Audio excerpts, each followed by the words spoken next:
Any box here.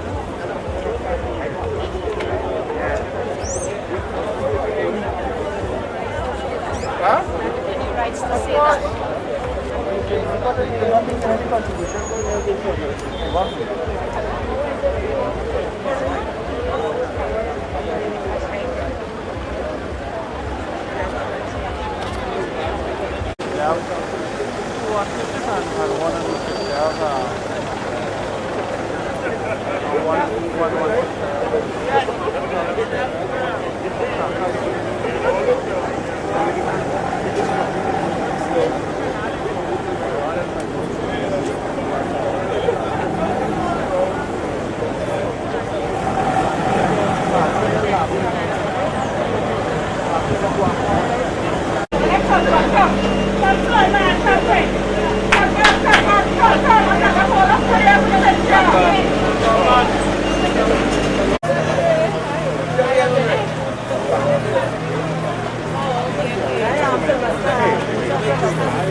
You know, I see Gary, and they call Gary just along.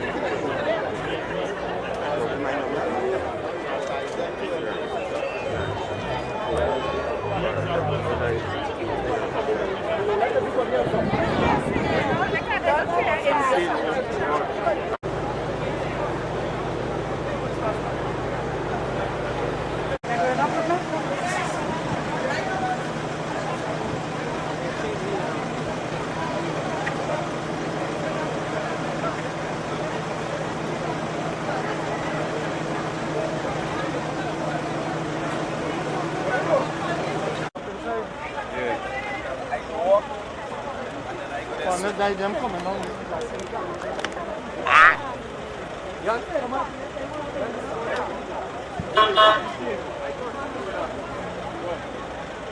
No, go and get the drum, you go touch us sometime. I said, No way.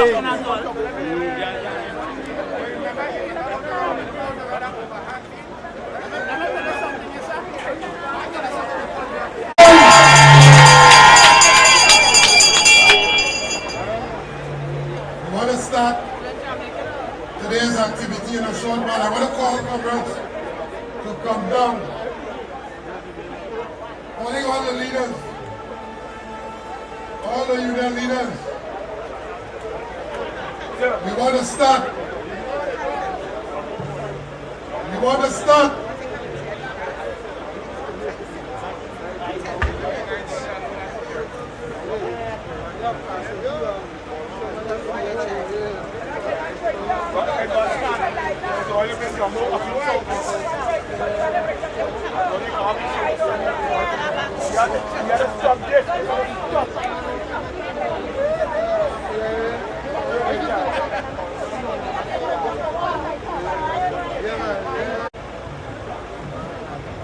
Calling all the leaders,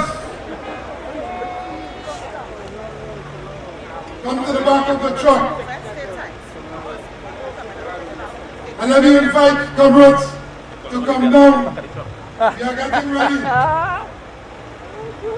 to continue this march. This march was started in 1937.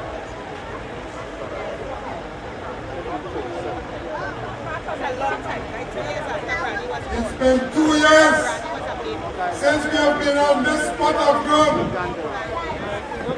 Thank God for trade unions. Thank God for your union. Let me welcome you. Long time I see you.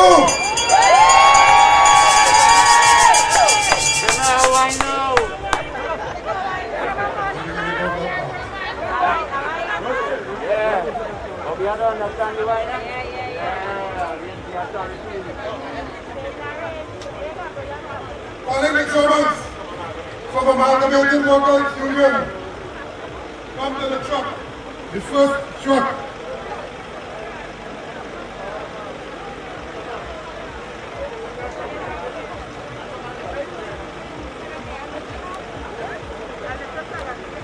And let me call Amalgamated Workers Union, your leader. Councillor, your leader. Association of Maxi Taxi Trinidad and Tobago, your leader, come to the truck. Aviation, Communication and Allied Workers Union, come to the truck. Banking, Insurance and General Workers Union, your leader, come to the truck. Contractor and General Workers Union, Communication Workers Union, Industrial General and Sanitation Workers Union, leaders of all these unions, come to the truck. Fire Services Association, National Union of Federated and Government Workers, the union representing, the leader representing that union, come to the truck. Postal Officers Association, PSA, SWWTU, Steelworkers Union, Trinidad and Tobago Farmers Union, and TU, Transport and Industrial Workers Union. So we have a long list. We're going to do it differently today. But we want to start right now, as we normally do, every year. Every time we gather, before we do anything else, we recognize God's presence and thank Him for our existence and for the victories in the past and for the victories going forward. And so this morning we want to start by offering a word of prayer and asking God's guidance for today's activity.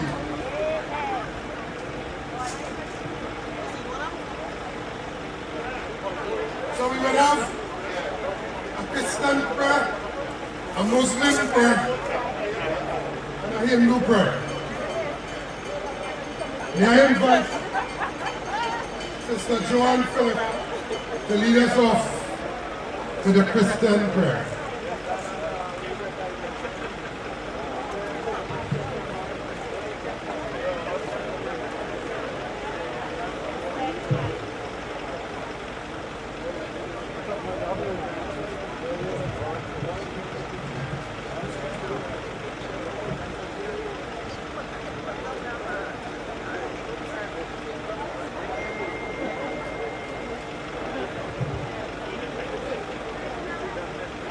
That's how they're coming to.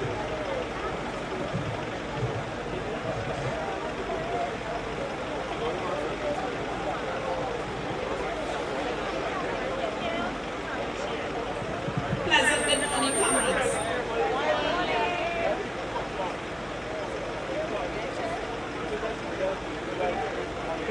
Eternal and ever-wise God, as we gather in your presence this morning, Lord, we ask your blessings, we ask your guidance and your protection upon us all this morning.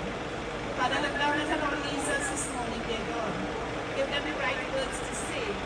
Fill them, Lord, with your manner this morning, dear God. Master and friend, we ask for protection around the group this morning, dear God. Let no unclean or unseen forces be among us this morning, dear God. Father and friend, we ask you, Lord God, because you said that whatever we ask in faith, believing, we shall receive. And this morning, Lord, we ask you for victory this morning, dear God. We ask you for victory over all those who are trying to oppress the working class, whether government, employer, or else this morning, dear God. Please, Father God, we have implore upon you this morning, dear God, for your guidance, dear God, on how we should go forward, Lord God. Because this battle is not for the weak-hearted this morning, Lord God. So we ask you, Lord, to strengthen us, strengthen our leaders this morning, dear God, so that we may continue pressing forward, because you say pressing forward will lead to eternal life.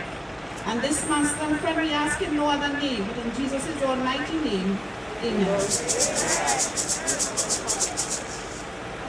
Thank you very much, Sister Joanne. And let us immediately move to welcome Comrade Shiraz Khan to deliver the Muslim prayer.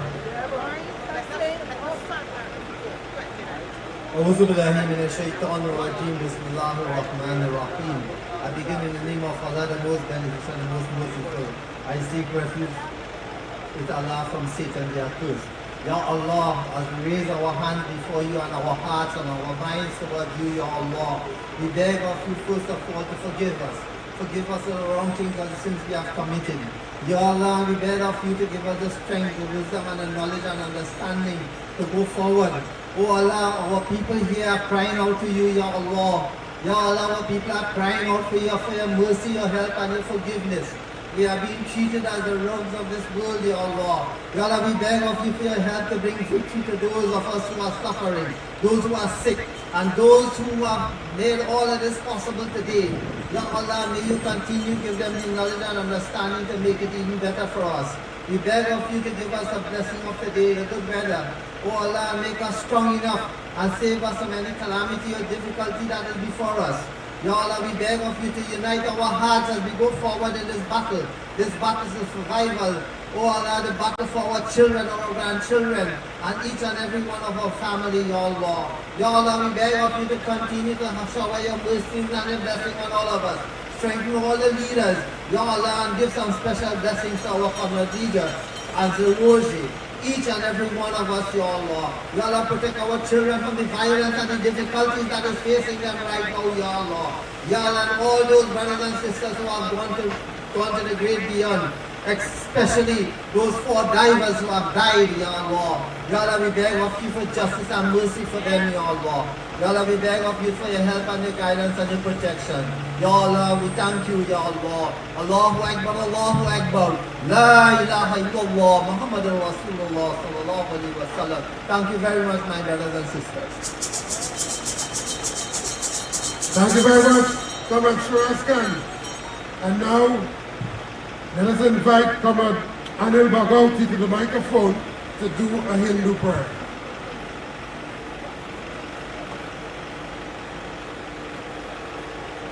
Sitaram, Namaste.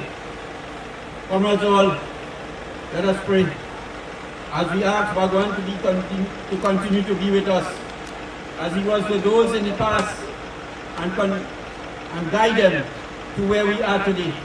That is expected, that the work of the past continue with us present. Om Siddhi Budi Paradevi Bhukti Mukti Mantra Mukti Om Shanti Shanti. We ask you, Bhagwan, to continue to guide us as you would have guided those martyrs of the past to bring what we have today. As we would have done what is expected, the guidance that you gave in our thoughts and in the action to ensure that the deliverables are met, the things that have brought us, we as a people, that the future also be one that we continue it with what we are doing presently. It is important at this junction, at this time, in this nation, the massive intervention of the people. Bhagwan, we need you more than ever now. Thank you.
Today, Labor Day 2022, we have decided that we are going to do it different. We have a very important exercise to perform at Charlie King Junction when we arrive there a bit later on. So, not to delay too much on this spot, we have decided that we are not going to have the usual addresses that we normally have here. We are going to be on the move.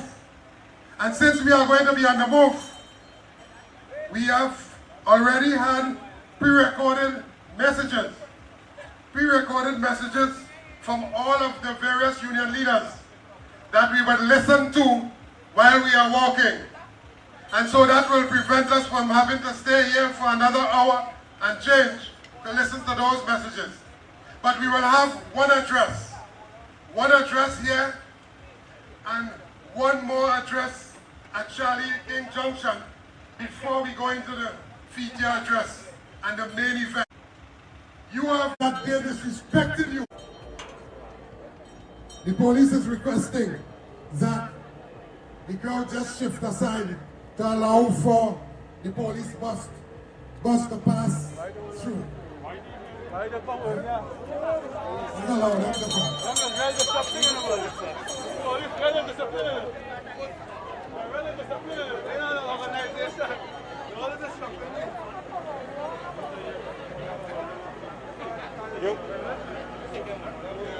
I got the correction there. I got the feet.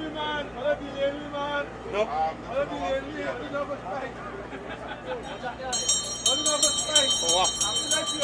Getting ready to go. We getting ready to go. Ready, Yeah. set it. Getting ready to go. On your mark. Get ready. All right. Police bus, come through. Come through, police bus.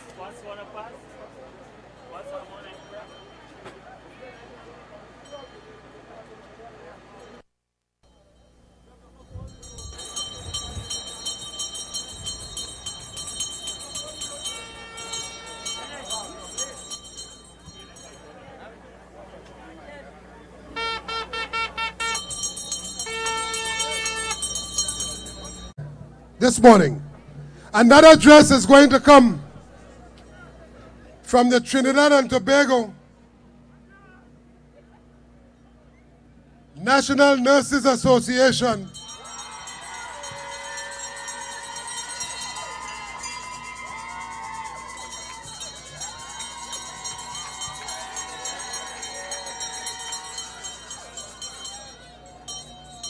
And that is because we give recognition to all workers who would have played their part during the pandemic.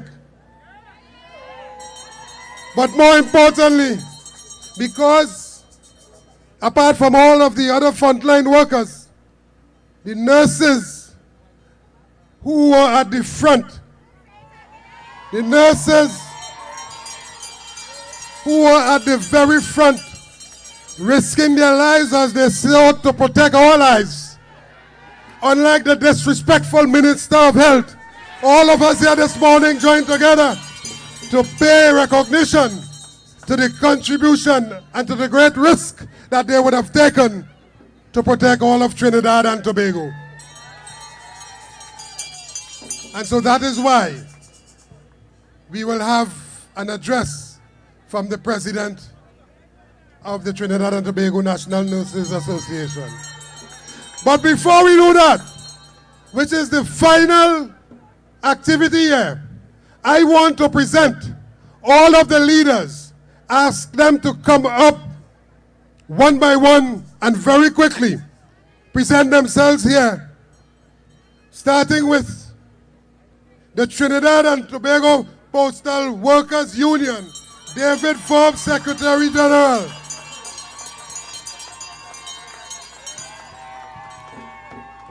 For Trinidad and Tobago Unified Teachers Association, let us recognize the second Vice President, Carla Robinson Thomas.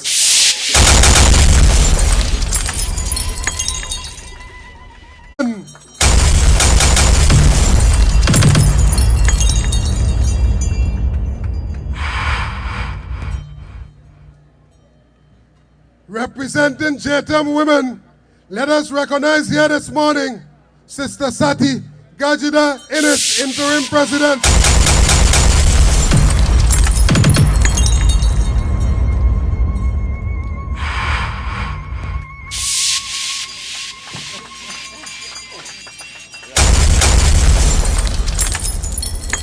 Representing the Communication Workers Union, let us put our hands together and recognize Comrade Syed Elder.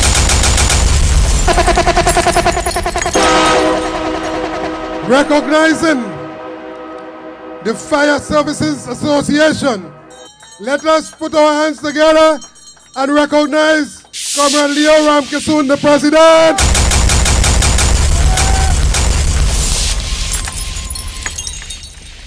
For Prison Officers Association, let us put our hands together and recognize Saran Richards, the President.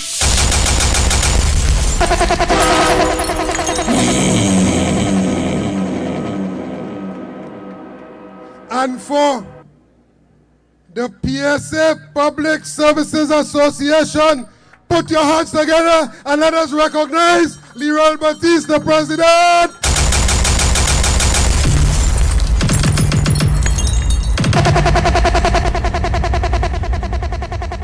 Steelworkers Union of Trinidad and Tobago, let us recognize Timothy Bailey, the President.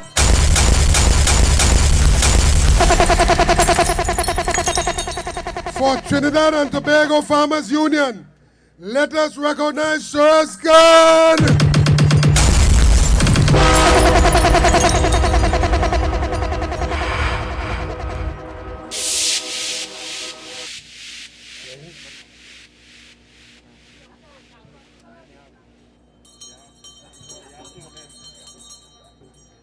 For Amalgamated Workers Union, let us put our hands together and recognize a strong woman, Sister Cassandra Tommy, General Secretary.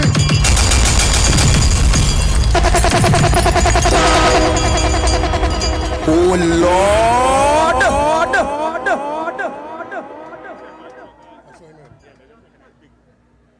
Let us also recognize the Banking and General Workers Union here with us this morning.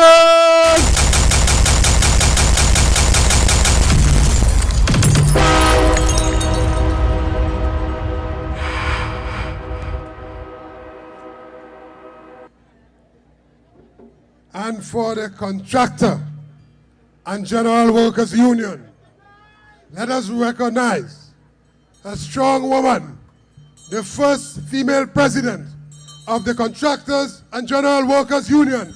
Put your hands together and let us recognize Sister Irma in the beat.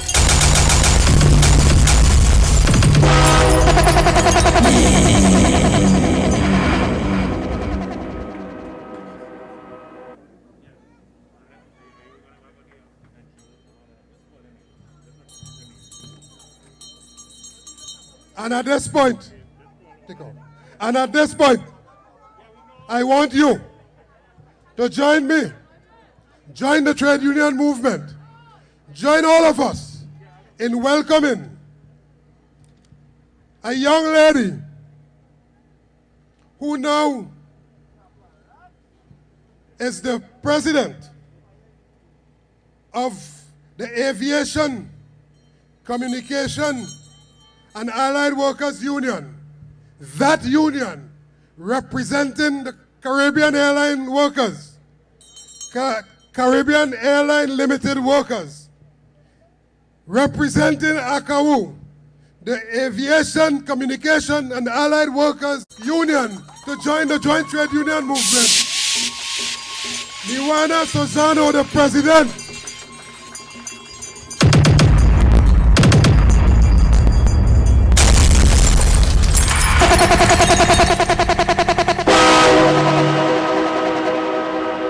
As we get ready to move on,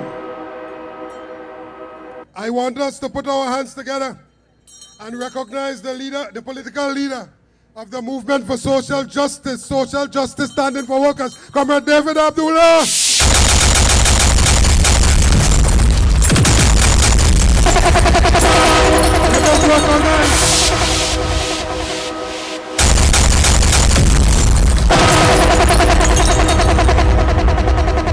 Let us recognize the president of the Industrial Sanitation and General Workers Union, Comrade Robert Panacio.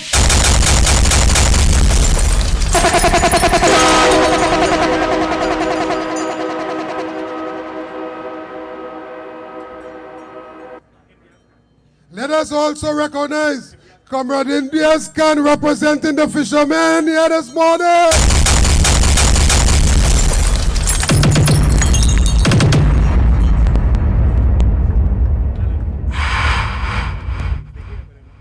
And there are some comrades who are here in the crowd. We want you to pay recognition to their support for this Labor Day activity. They are the following: Adrian Kurt Paul, the president of the Cipriani College Student Guild. Let us show our recognition. We can do better than that, comrades.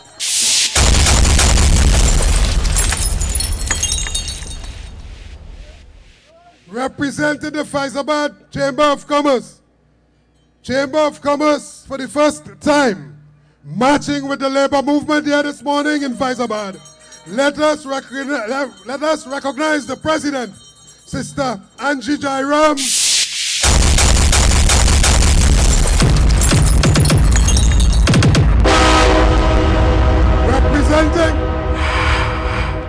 Representing the Scrap Iron Dealers Association, let us recognize Alan Ferguson, the president.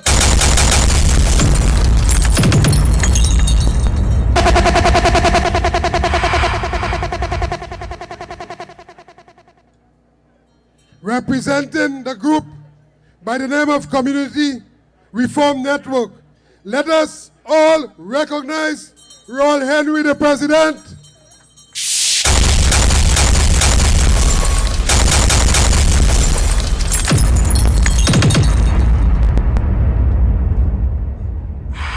Representing the Seamen and Waterfront Workers Union here this morning, let us recognize Peter Morris, the General Secretary.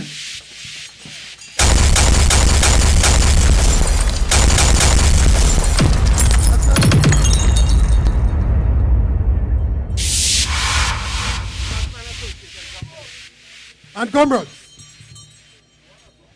not forgetting the one who provides energy for us, let us recognize, representing the Nutsmen Association, Jumbo!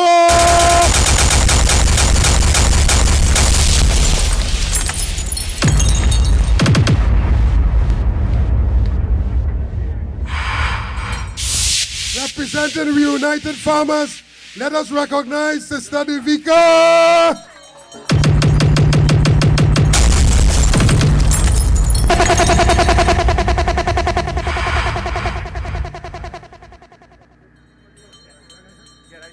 Okay, the moment we have been waiting for, as we get ready to move. As I said earlier, because of what we have to do, because of its importance, it is important that we get to Charlie King Junction as efficient as possible.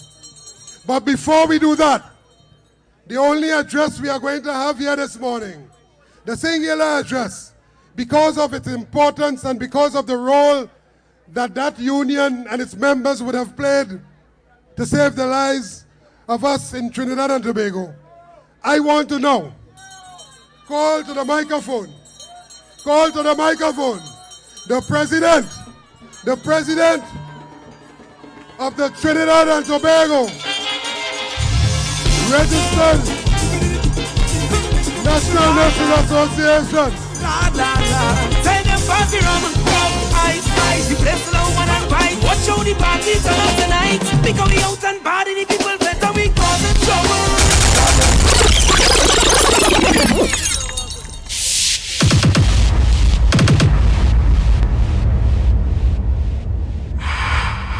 Let us welcome Comrade Edie Stewart.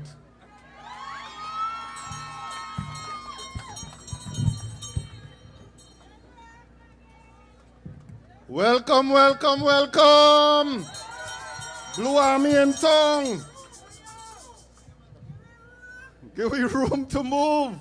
Before I begin, I just want to really extend my heartfelt thanks to the Joint Trade Union movement for allowing nurses to have this opportunity to present our issues. Yes, I really want to thank them. Nurses in the house?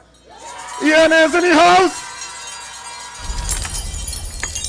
PCAs in the house? I really want to welcome all comrades, well-wishers who have taken the conscious decision to make this pilgrimage today. We know it's a long weekend. We could have been in Tobago, we could have been in Maracas, but you chose to come here. So all of you all deserve a round of applause.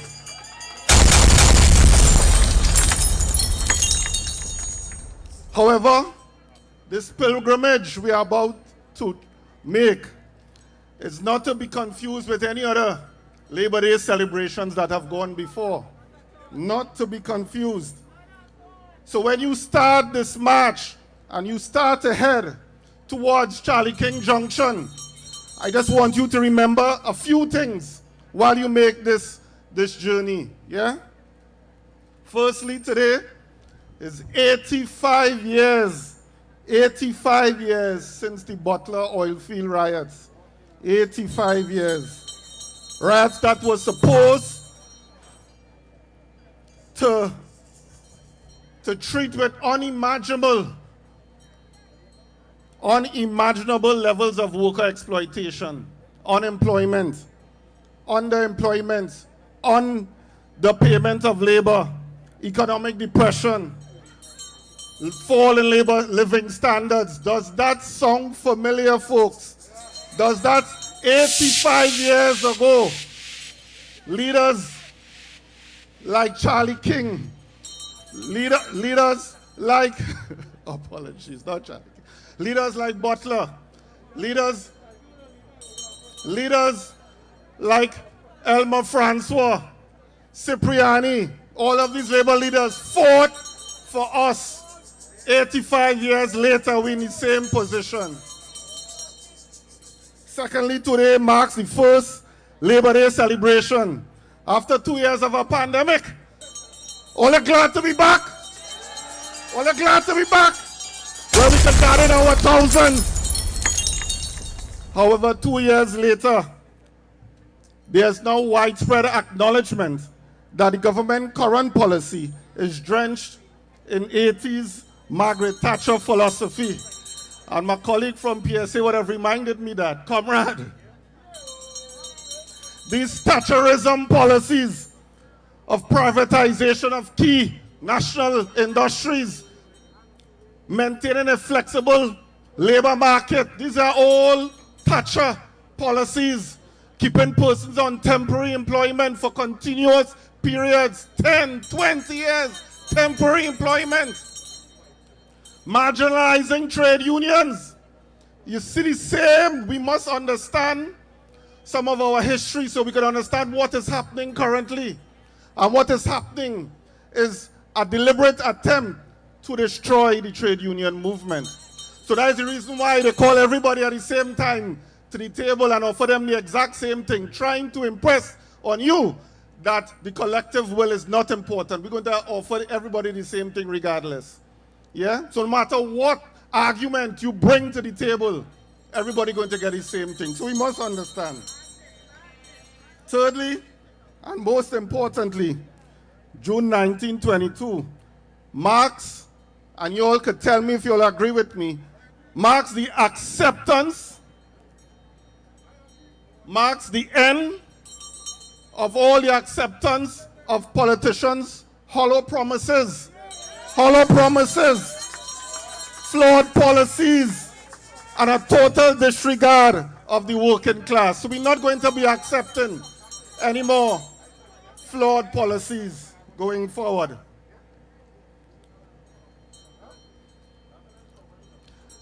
Once the labor movement begins to talk about wage negotiations and increases in salary, you're going to hear the government and the pseudo-economics personnel beginning to tell you how much a 2% is going to cost the government, how much a 4% is going to cost the government.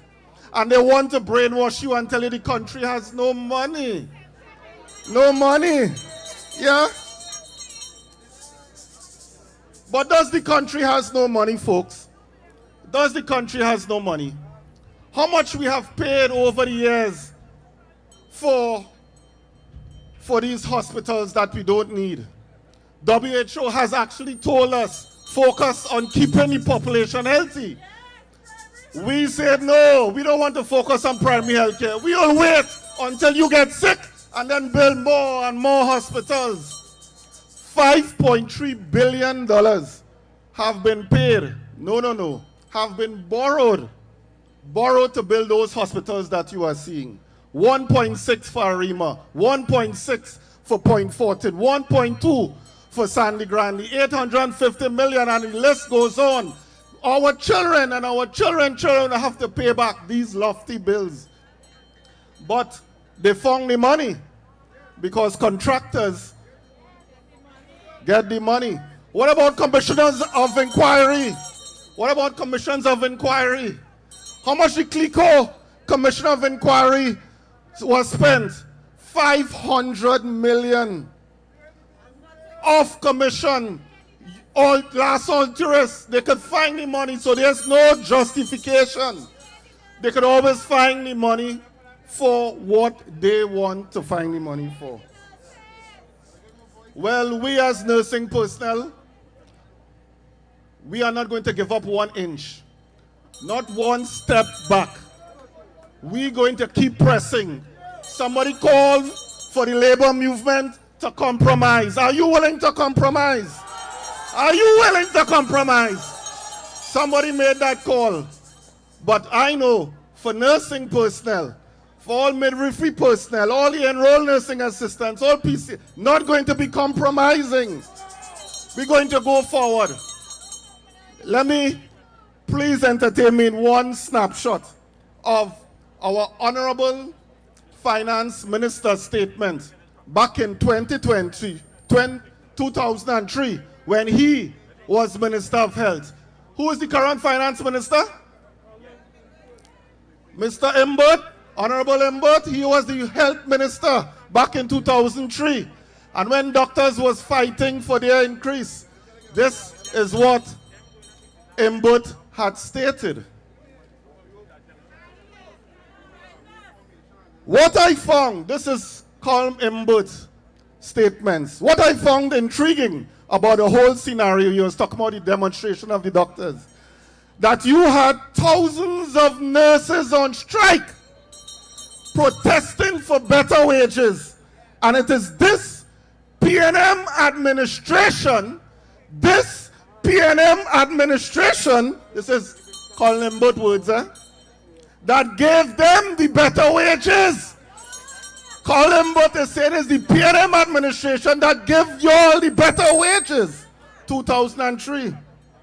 Instead of sympathizing with you, the nursing personnel, that he bleeds for today, he bleeds for the doctors. He was chastising the past Minister of Health. He cries for them, he weeps for them, he shares their grief, he shares their pain. But when thousands of nurses was making a legitimate protest, he told them who could go, could go. Well, I'm asking Colin Imbut. Thousands of nurses are about to take the streets of Trinidad and Tobago, about to engage in legitimate protest. We hope you will be sympathizing with us, Colin Imbut. We hope you will.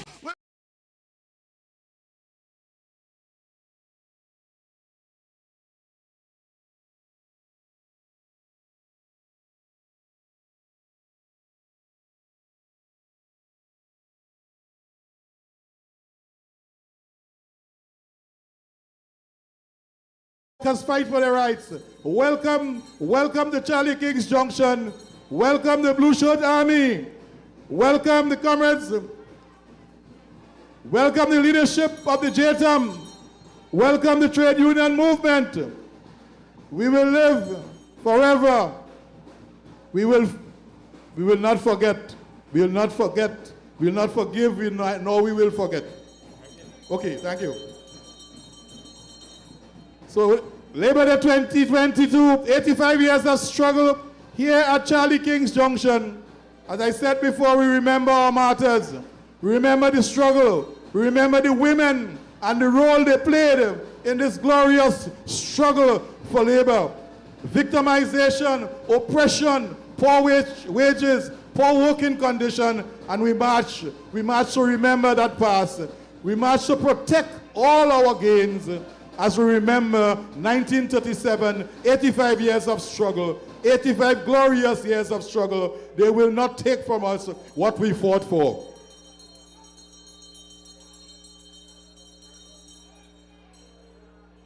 Comrades all, this is serious business.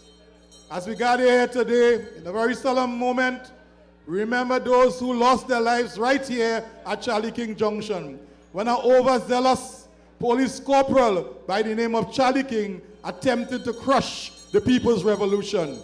And he lost his life. He lost his life together with Inspector and also 9 workers in that struggle. We cannot forget 1937, the birth of the modern trade union movement right here in Faizabad. We remember Charlie King, we remember Butler and his soldiers and the struggle they put up, fighting for the workers of Faizabad and Trinidad and Tobago by extension. And let us welcome the Communication Workers Union, led by their Secretary General, Comrade Elder. And they're also fighting right now a retrenchment at TSTT, wrongful retrenchment, oppressive retrenchment. Let us welcome the comrades, Silai Tongs and the former leader on that banner. Let us welcome the CWU to Faizabad. CWU, welcome to Charlie King's Junction.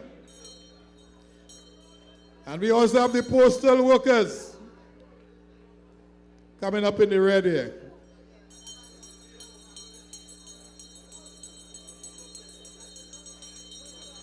We also welcome the brigade, Faizabad Brigade. I assume it's the brigade from Faizabad. It did a very good job in welcoming the comrades here this morning, leading the march.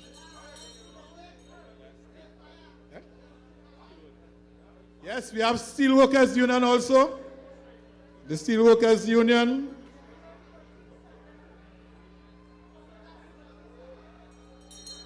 And let's also welcome the police who is going to protect us here this afternoon.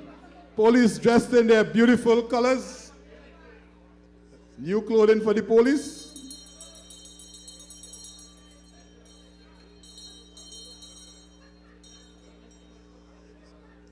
Faizabad, let us give a rousing welcome to the steelworkers. Let us welcome the steelworkers to Charlie King's Junction.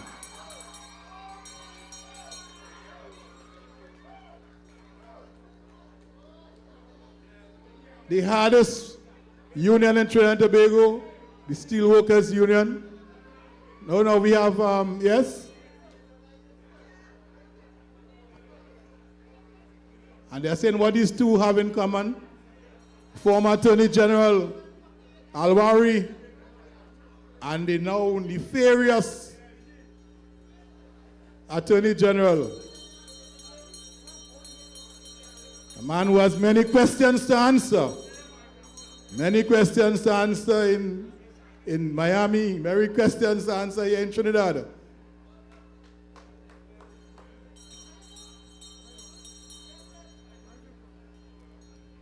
Two sons of a gun, as they are portrayed there on that banner from the Steelworkers Union.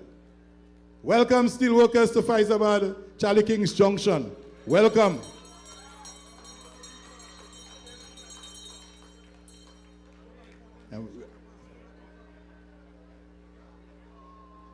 And we also have the banking and general insurance. Akau? Oh yeah, okay. I'm looking at the banners. Akau is here. Yes, Akau, I'm seeing the Akau banner. Welcome, Akau. Welcome to Charlie King's Junction. Good afternoon. And come up behind Akau, the Red Army, the Banking and Insurance General Workers Union. Big U. Let's welcome Big U. All in red here at Charlie King. Welcome, Big U. See Comrade Johnson leading the pack.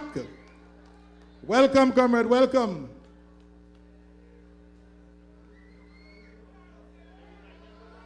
And then we have comrades, don't go too fast, stay right or wrong. Everything is going to happen right here. Very important announcements to be made. A sea of red is descending on Charlie King's Junction. This is a good red. This is a good red. This is the red of the Banking and General Workers Union. And then we have NEDCO. Story of NEDCO in the news.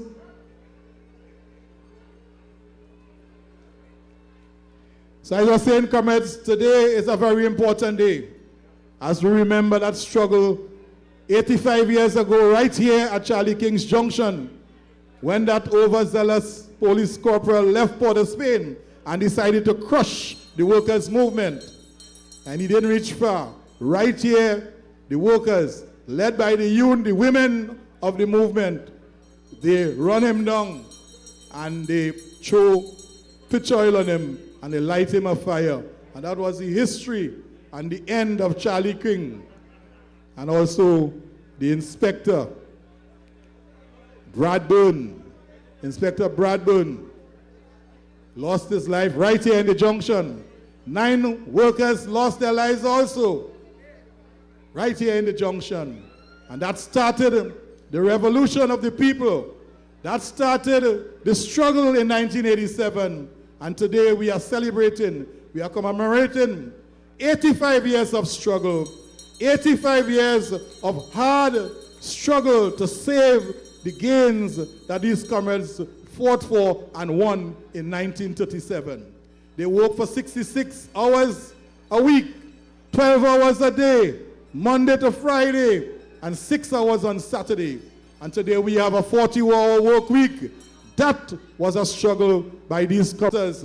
They forced them to give and to improve the benefits of the workers of 1937. And today all of us benefit from that glorious struggle, that insurrection of the people. All of us benefit today And let us say it once more, 85 years of struggle, 85 years of progress, and we are not going to allow anybody to take from us that which is ours. Message to the Prime Minister, message to the CPO, we are not accepting 2%. We are not accepting any 4%. Neither are we accepting any 6%. We are not going to industrial court. We will fight the battle on the streets here in Faizabad, here in Port of Spain. We are not going to court. We are going to fight in the streets, and we are to give back power to the people. Power to the people, comrades. Power to the people. And we remember the ladies of Faizabad. We remember the women and the struggle right there at Bowler's shop. When Charlie King attempted to run from the people, he fell and broke his foot. And history will record they threw pitch oil and fire in his backside, and he burned right in the corner there by Bowler's shop. That is the history of the Faizabad Revolution. And we are now going to ensure that all those gains that was won in 1937, we will keep those gains. Let us now welcome to Charlie King's Junction, the Contractor and General Workers Union. Welcome, Contractor. And they are led by a woman. They are led by a sister. Omen Dibik. Let us welcome President General of the of the Contractor and General Workers Union, Sister Omen Dibik. Welcome, sister. Welcome, Contractor and General, the Good Yellow. Let us welcome a powerful show by the Yellow Brigade. A very good show.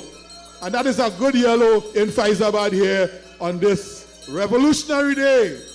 This day, this warm day.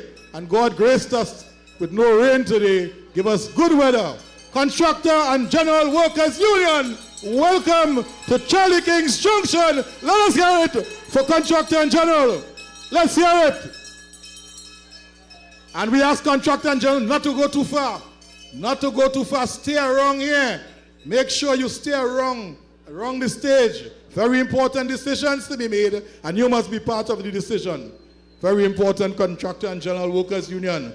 We like that sea of yellow, the Good Yellow. Very good yellow.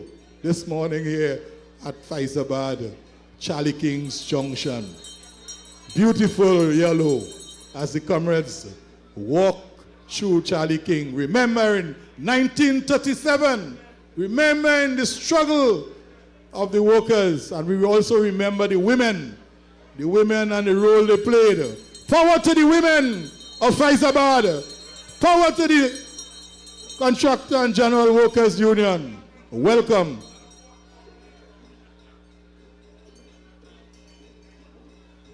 Stay around, comrades. Stay around, yellow. Very important decisions today. Today we will determine where we go with our negotiations. After 3 terms, 9 years, 4 terms, 12 years, nothing. And we are saying now, the government have money, you have to pay. And we want money first. We want money first.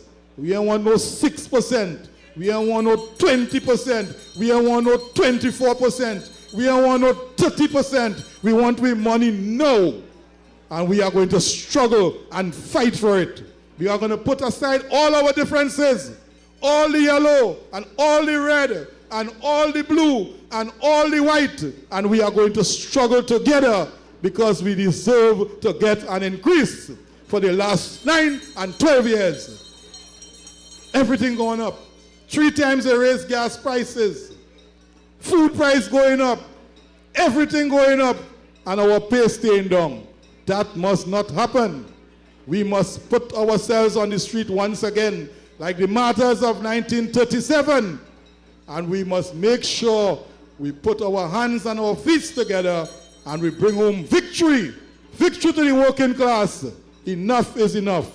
Let us welcome another sea of red, the Amalgamated Workers. Workers Union, led by Comrade Prentice, coming up in the rear.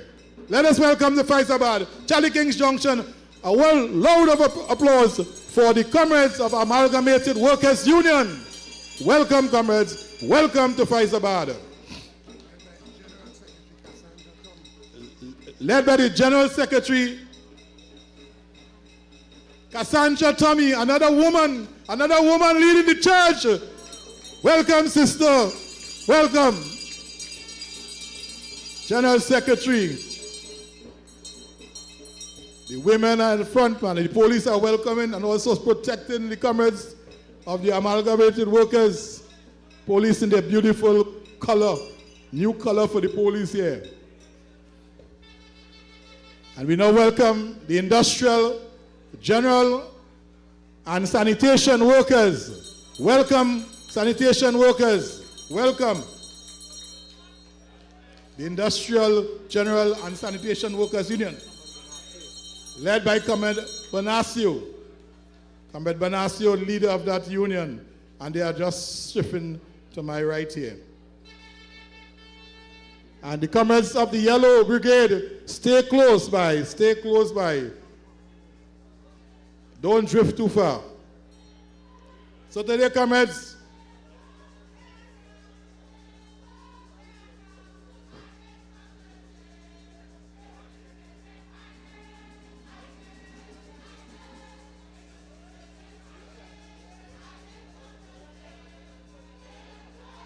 Imbut where thou. And that is the registered nurses. Who are the registered nurses?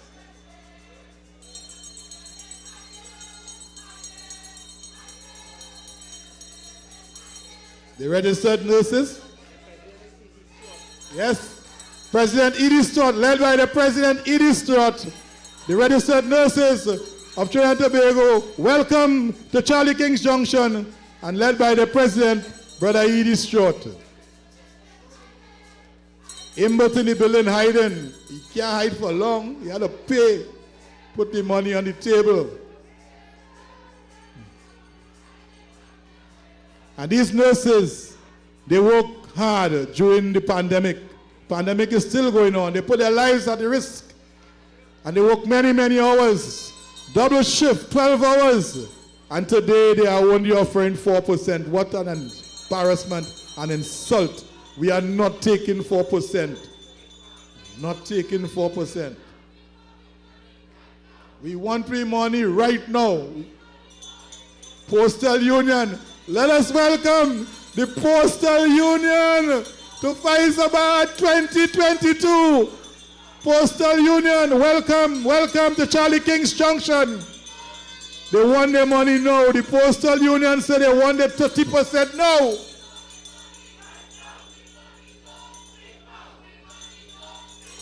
We money don't sleep out. We want free money now. We money don't sleep out. Rowley said so. He money don't sleep out. They want their grandmother money too. Welcome. The Postal Union, hard-working Postal Union, all during the pandemic, delivering our mails through sun, rain, thunder, lightning. Let us welcome these hard-working postal workers to Faizabad, Charlie King's Junction. Welcome, comrades. Welcome. And we see a few members of the Transport and Industrial Workers Union also passing through Charlie King's Junction. Welcome, comrades. Welcome. Everybody want the money. This morning a policeman tell me, comrade, I can't speak for the association, but I want my 30%. Everybody, the police and all want the money. And they work, look how they're working hard. Let us give a round of applause to the police. The Trinidad and Tobago Police Service. Yes, the TTPS. They and all want the money, but they can't say that because they are police officers. Yeah, they have to defend. But quietly in their hearts, they are with us in this struggle. And we understand that. Let us also welcome another branch of the Armed Forces, the Prison Officers Association of Trinidad and Tobago. Welcome to Faizabad. Welcome to Charlie King's Junction, the Prisons Officers Association of Trinidad and Tobago, 2nd Division. And the fire also, and the Trinidad and Tobago Fire Service, they are teaming up. the Trinidad and Tobago Fire Services Association. Welcome, comrades. Welcome to Faizabad. Prison and fire, boy, that is a combination. Prison and fire is a combination. Let us welcome the Prison Association of Trinidad and Tobago and the Fire Association of Trinidad and Tobago teaming up here in Charlie King Junction. Welcome, comrades. Welcome. And these comrades are also angry. They are angry with that 4% offer. Hard-working, expose themselves to all kind of dangers in Trinidad and Tobago, and they're not accepting those stupid 4%. No, we're not accepting 4%.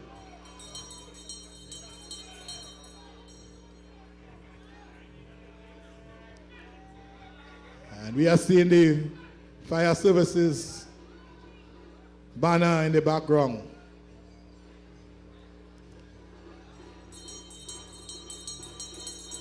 (2022), 85 years of struggle. We just started struggle, comrades. 85 years of struggle, glorious struggle. And the government want to enslave us. They want to bring us back to slavery. They want to offer us 4% after 9 and 12 years of receiving no pay increase. Things good now, money flowing, everybody getting money except those workers who are working hard to keep the economy flowing. We are not going to take that.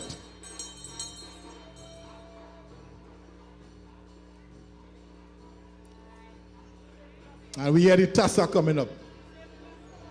Yes. Somebody said the best is for last. Let us welcome the Trinidad and Tobago Unified Teachers Association. Tutor is in the house. Let us hear it for Tutor. Tutor, let us hear it for Tutor.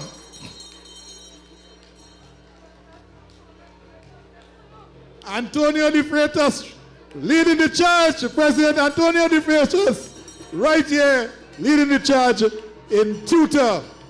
Tutor is also in the house doing good work. Another woman leading the trade union movement. Tutor again. Woman power. Woman in control. Yes. The ladies, just like the ladies in 1937, they made sure the revolution was held. It was the women of 1937. Ivira Roberts and Etlin, Daisy Creek, Thelma Williams, some powerful names in the trade union movement in that era. And once again, women are leading the charge here in Faizabad. Let us welcome, with a rousing applause, the Tutor. Tutor is in Faizabad. Tutor is also saying no to the 4%. These teachers, they have to teach from home. They have to do virtual teaching. They expose themselves to the virus. They work night and day to make it happen. And they are not accepting any 4%. Not accepting any 4%. Tutor is in the house. Let us hear it for Tutor.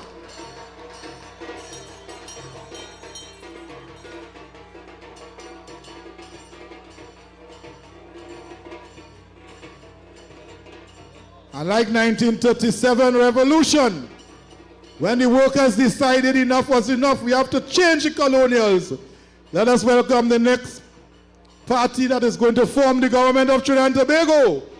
The Movement for Social Justice, led by its president, David Abdullah, as they take their presence here at Charlie King's Junction. Let us welcome the MS3 into Faizabad, Charlie King's Junction. And don't laugh at that. In 1937, they laughed at us. And Butler went on almost to form the government in 1950 election.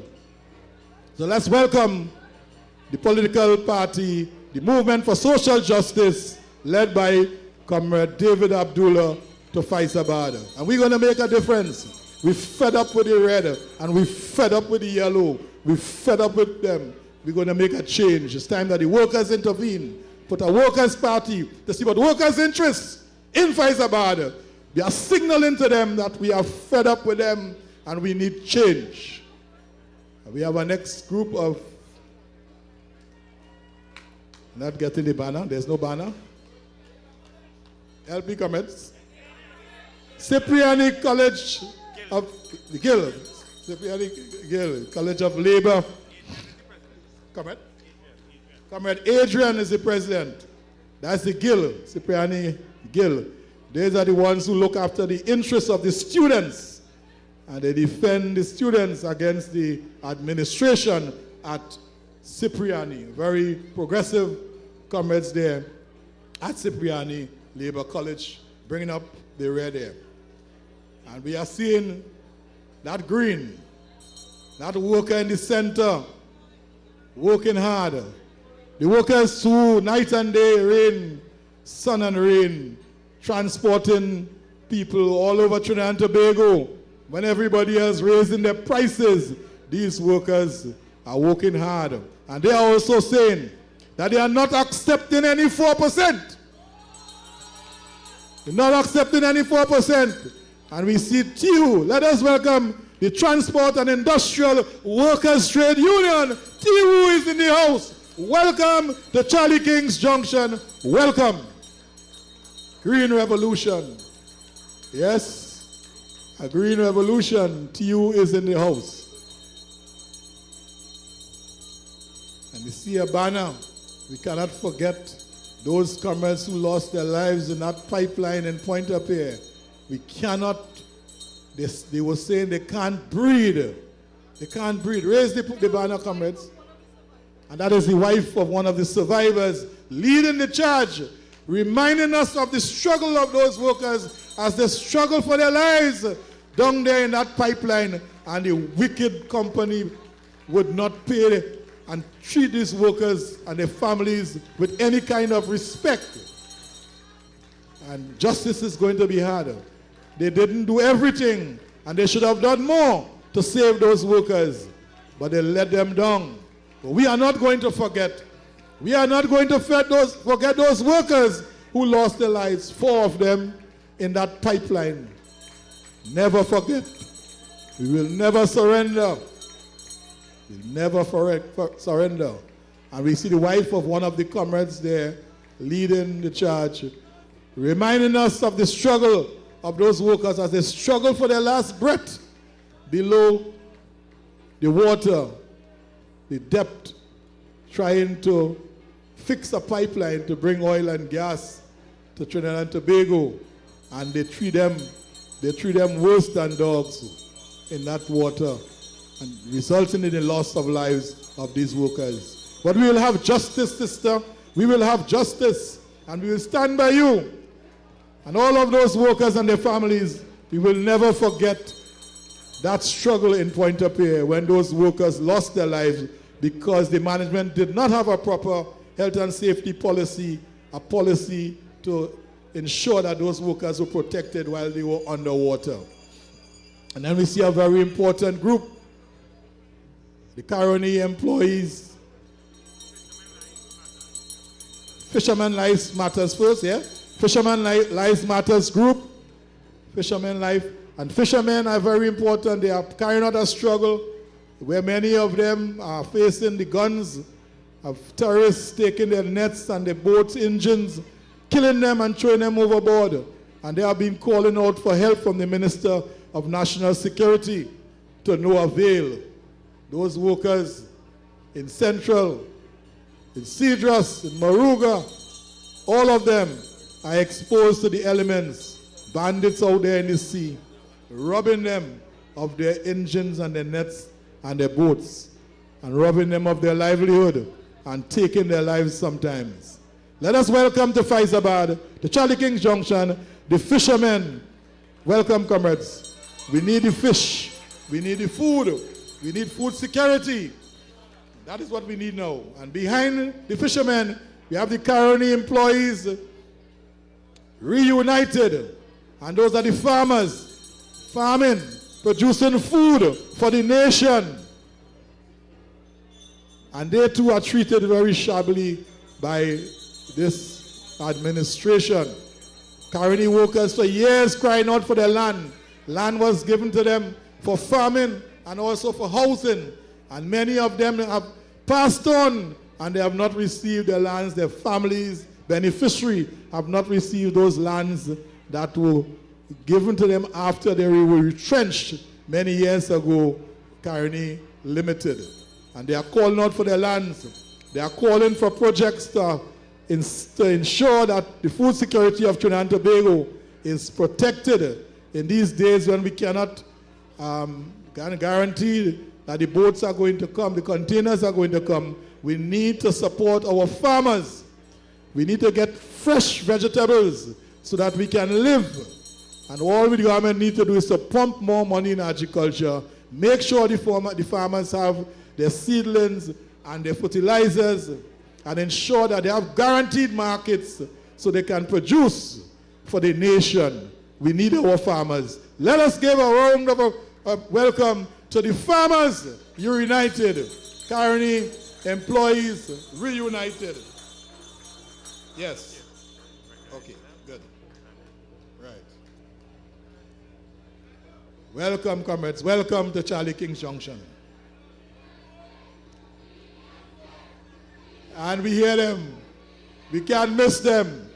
The Green Army, the Public Service Association, the PSA is in the house. Let us welcome to Faizabad, the PSA. Welcome, PSA.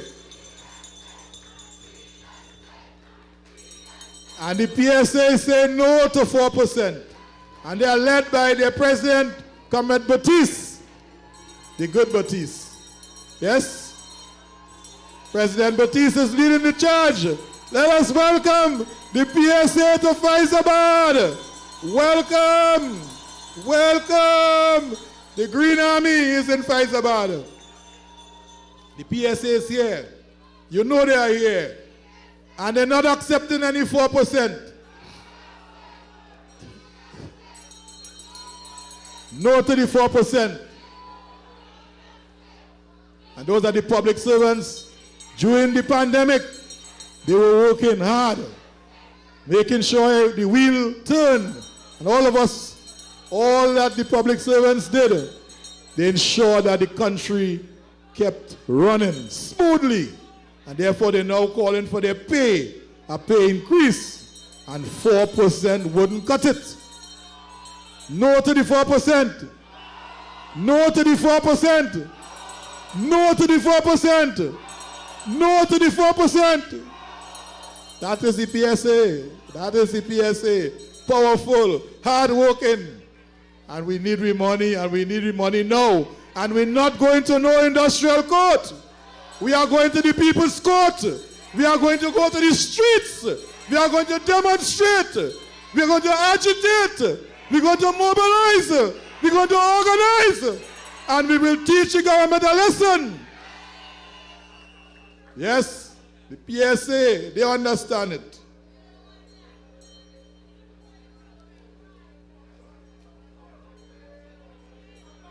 The Green Army,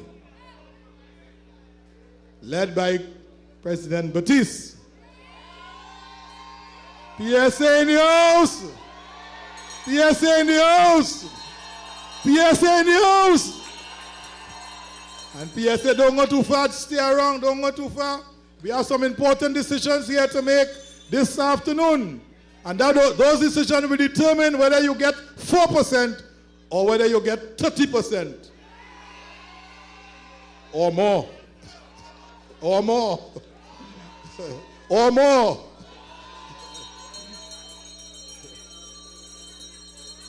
And then we have,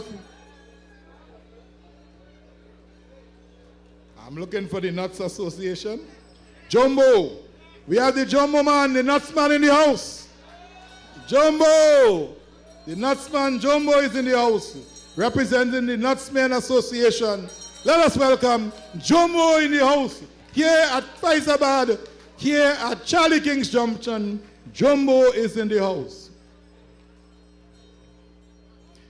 And we also have some of the comrades who have been in the struggle 104.7, the ground report. Let us hear it for the ground report. 107, 104.7. Let us hear it for Robert Amar, the Pitbull, Mikey K, and Lennox Smith. They are all here in Faizabad supporting the struggle. Let us hear it for these comrades. 104 ground report, Robert Amar, the Pitbull, Mikey K, and Lennox Smith. Welcome to Faizabad, comrades. Welcome.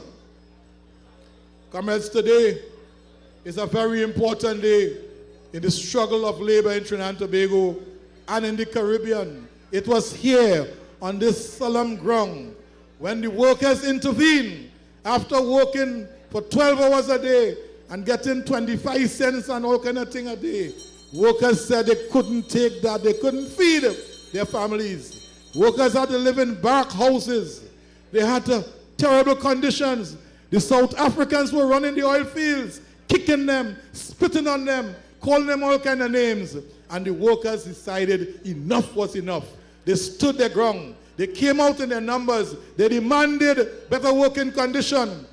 And the government decided to fight back. And an overzealous police corporal named Charlie King, maybe he was a Bajan, decided that he will show that he can capture Butler, came right here and attempted. And the workers dealt with him. They run him down, fell over the precipice by Bowler Shop, and they throw pitch oil on him, kerosene, and they light his backside. He burned right there in Faizabad. And also Inspector William Brad Byrne also perished in that struggle together with 9 oil workers right here in this junction. This is holy ground. This is holy ground, comrades. And today we are going to take some decisions that is going to impact on the people of Trinidad and Tobago. Okay. And comrades, let me introduce the chairman for this afternoon's procession. The first woman to chair, to lead the tutor, the Trinidad and Tobago Unified Teachers Association, Sister Antonia De Freitas. Let us welcome the new chairman, Sister De Freitas. Welcome.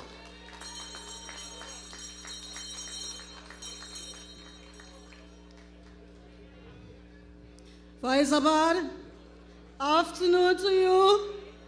How we feeling? We good? Sun not too hot. We drink enough water because we have important business to discuss and to deliberate on this afternoon. Permit me to thank the previous chairman and to welcome to Faizabad all civil service groups, all workers, all unions, and our comrades of the Trinidad and Tobago Police Service. Their struggle is our struggle is their struggle. Welcome, comrades.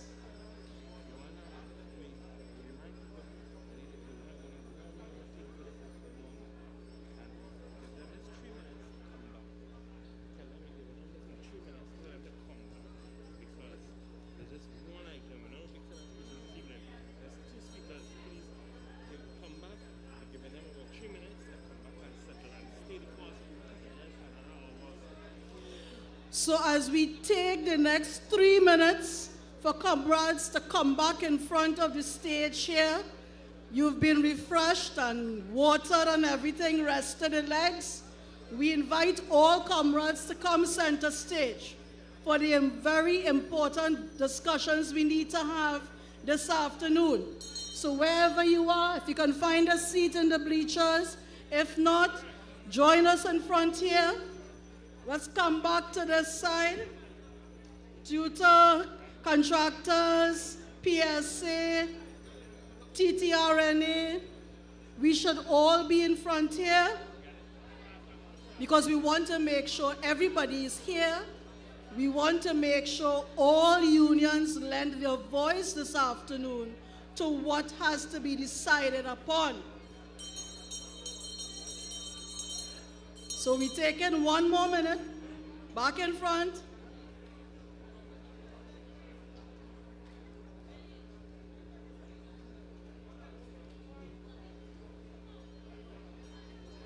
You could put your banners at ease, you could put your signs at ease, but we're encouraging everybody to come back to the center.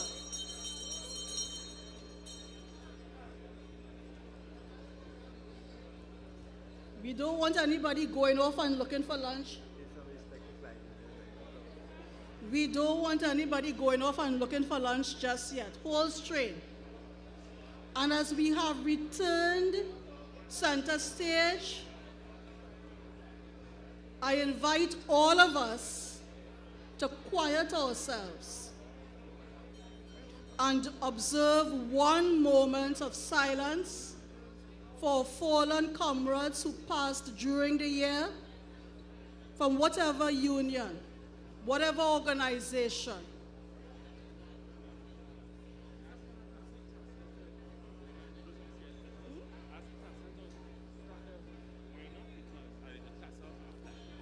We are asking all our musicians, all our tassa drummers to wind up a little bit, turn down the volume so we could hear ourselves and we could hear the speeches.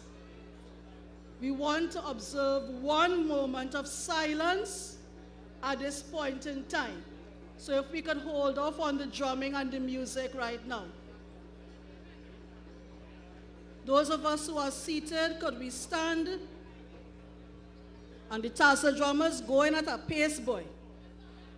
Yeah, thank you. A moment of silent reflection for fallen comrades.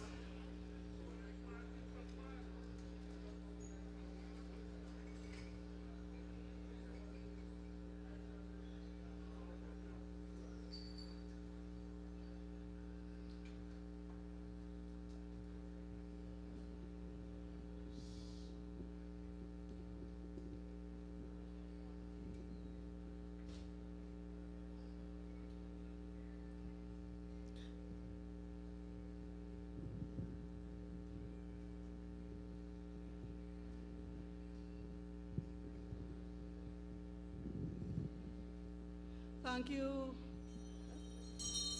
Thank you very much. May their souls rest in peace. And just as we honor those who have passed, we want to honor and recognize those who are living, those stalwarts who may have retired but still join us here today. And we want to pay special tribute today to 1 gentleman in particular. I don't know if we could see him where he is. Comrade Clyde Nunes. Joining us for Labor Day today. Comrade, come to the front here. Stalwart of the trade union movement. We thank you today for gracing us with your presence, Comrade Nunes.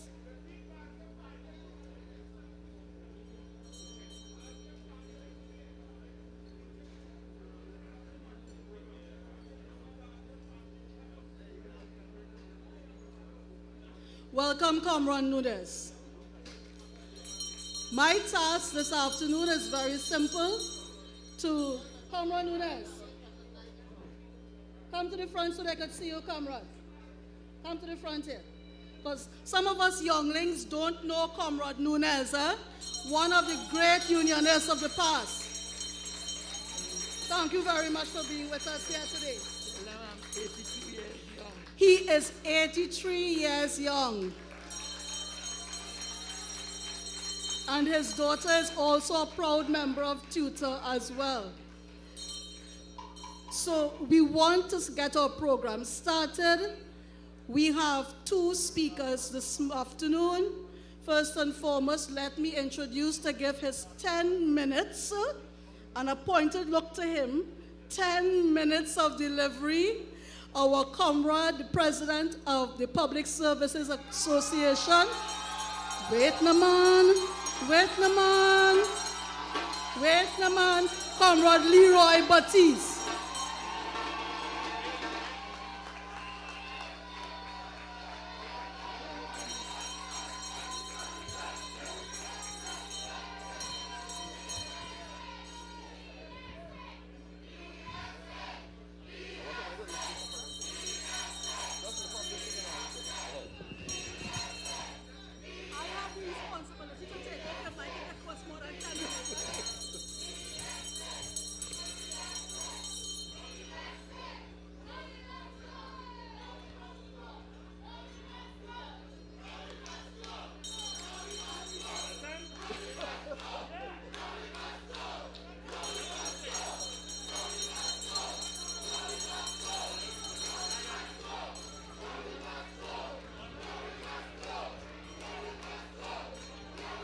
Comrades, soldiers, good afternoon. Let me first wish everybody happy Father's Day. Give yourself a round of applause. Let me acknowledge and big up the host of today's proceedings, none other than the most militant of unions, OWTU. Big up OWTU. Big up the President General, Comrade Ansel Roger, for hosting us today. I want to acknowledge all trade union leaders. Big up to the trade union leaders. Soldiers, I want to be clear before I start. Today is about a decision.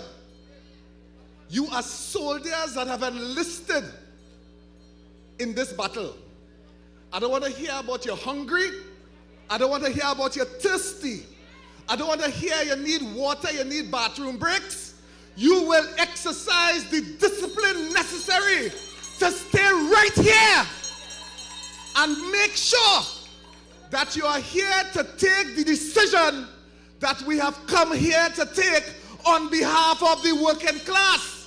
Do you hear me? Not a man must move. We are here to take a serious decision. And when we speak it, we must do it. A man is not judged by what he says, but whether by what he does. So what we say here today, we must do. Not a man must move until we take the decision that we have come to take. Do I have your support?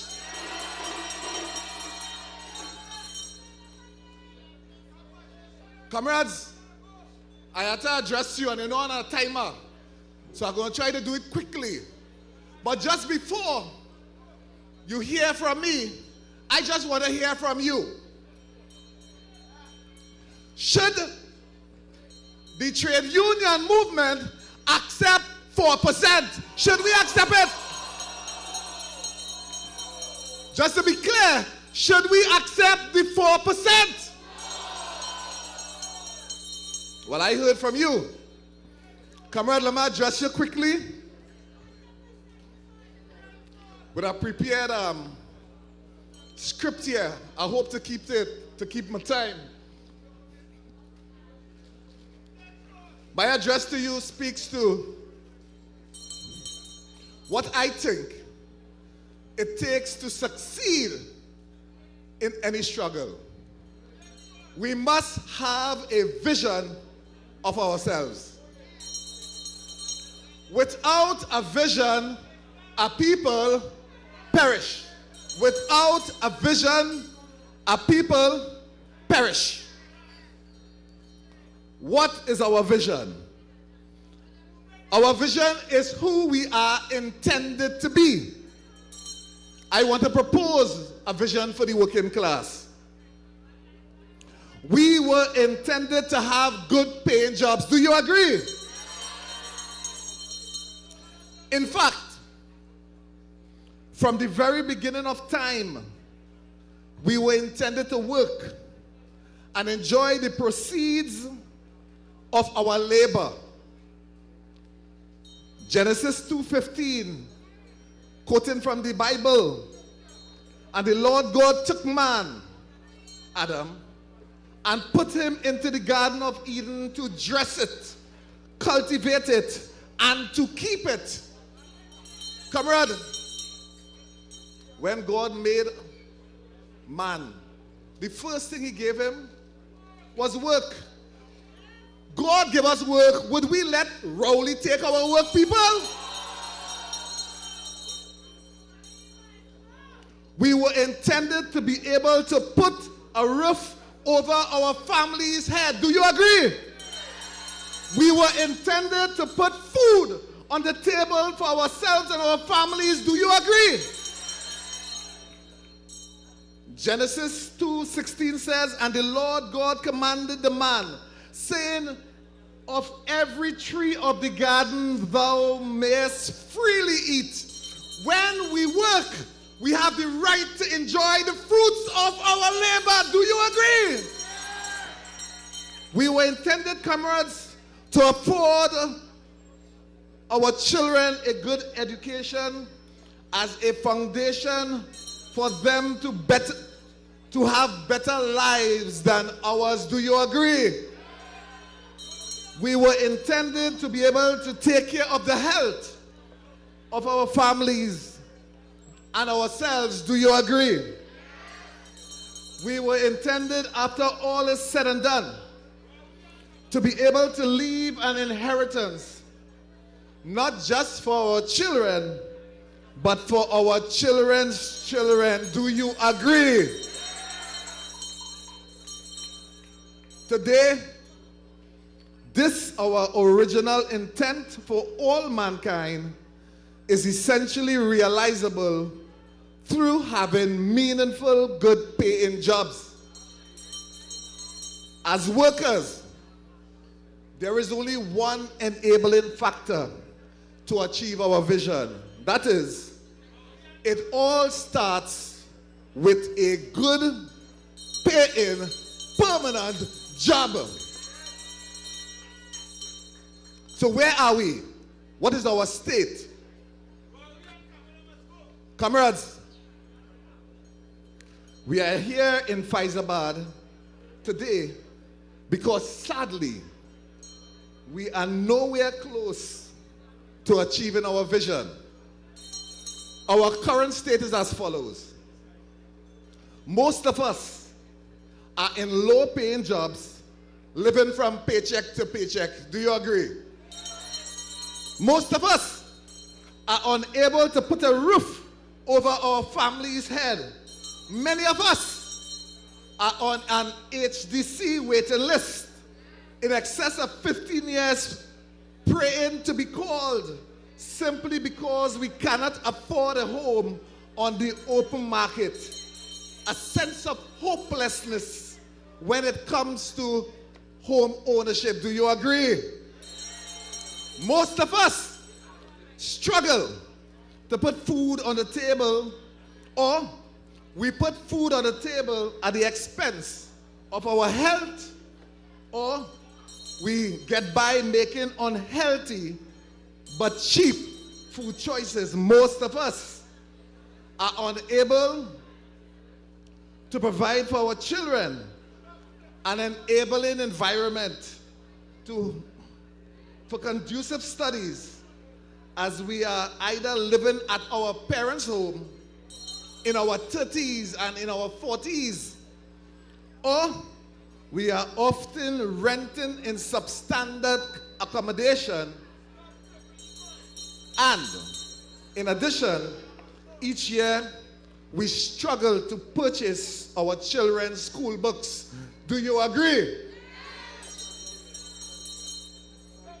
We are unable to attend to our health. We have often postponed taking care of our health in order to put food on the table or to pay rent in order to get our children something. This often leads to poor dental care, poor eye care, and even premature avoidable death. We struggle to make ends meet all through our lives, and as such, we are forced to say to ourselves and to take comfort in the saying, mother has, father has, blessed is the child that has its own. Rather than being in a position to assert that we have left an inheritance not just to our children, but to our children's children. Comrades, in fact, most of us are in temporary or contract positions for years, in many instances, as many as 20 years. Therefore, we have no job security. Most of us are forced to live with uncertainty in our day-to-day affairs, not knowing whether we are going or coming. Comrades, as a consequence of this uncertainty, we no longer aspire to achieve home ownership, but rather we are corralled, programmed to treat as normal the taking out of a 7 or 8-year mortgage just to own a motor vehicle in this country. Do you know about that, comrades? What has caused that? Why are we in this place? The main issue facing all workers in this country is the annihilation of the middle class, with the resultant widening of the gap between the haves and the have-nots. The Rowley-led administration has been unrelenting in attacking the working class. The administration, has demonized good-paying jobs wherever they exist or existed. They have demonized jobs in BWE. For those who can remember, only remember that? They have demonized the workers in Petrotrin, their salaries. Do you remember that? They have demonized the workers in TSTT. Do you remember that? They are demonizing the workers in WASA. Do you know about that? They have used restructuring to get rid of good paying jobs in this country through retrenchment. They have retrenched scores of workers in TCL. Do you recall that? They have retrenched hundreds of workers in UTT. Do you recall that? They have retrenched thousands of workers in Petrotrin. Do you recall that? Hundreds of workers in TDC and hundreds of workers in TSTT. Do you recall that, comrade?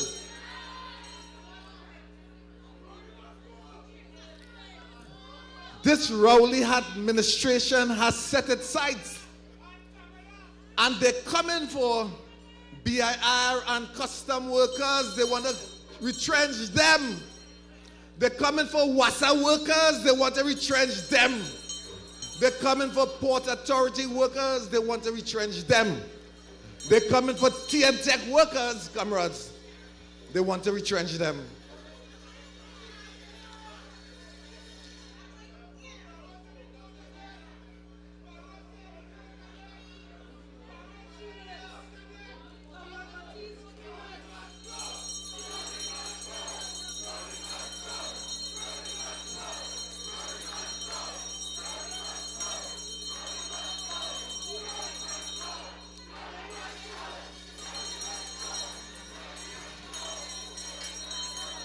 They have attacked permanent jobs. A deliberate attack on permanent jobs, comrade. They have failed to fill vacancies in the civil service. They have failed to fill vacancies in the RHAs. They have failed to fill vacancies at WASA. They have failed to fill vacancies all through the public sector. They have exploited workers, comrades. Comrades, in the open service, when they have over 15,000 vacant positions, they have hired on contract over 13,000 workers in the public service. They have done the same thing in the RHA, in WASA, in TNTech. The effect is the continued exploitation of workers with the proverbial axe over their heads for every 6 months, whether they will to know whether they are going to come in. Comrades, I like you. I like the comrade. Comrades, We have to understand the technique of our enemies as workers.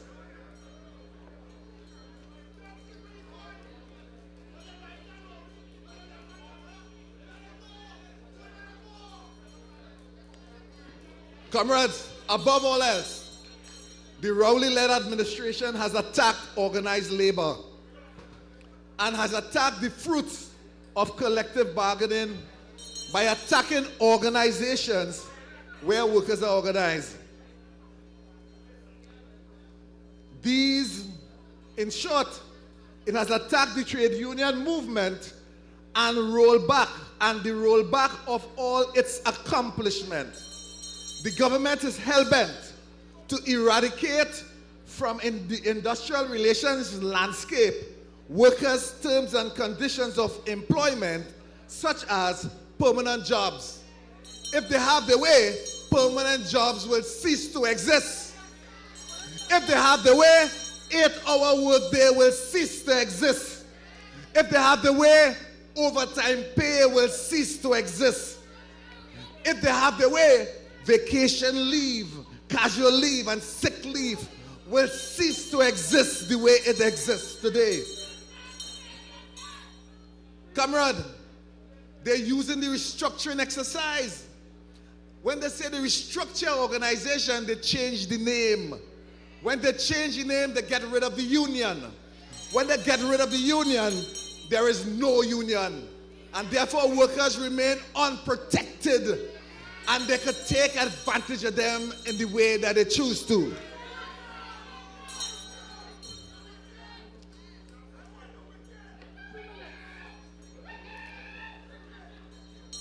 Comrades, what is the end result of the Rowley administration attack? And I assure you I am fast-tracking.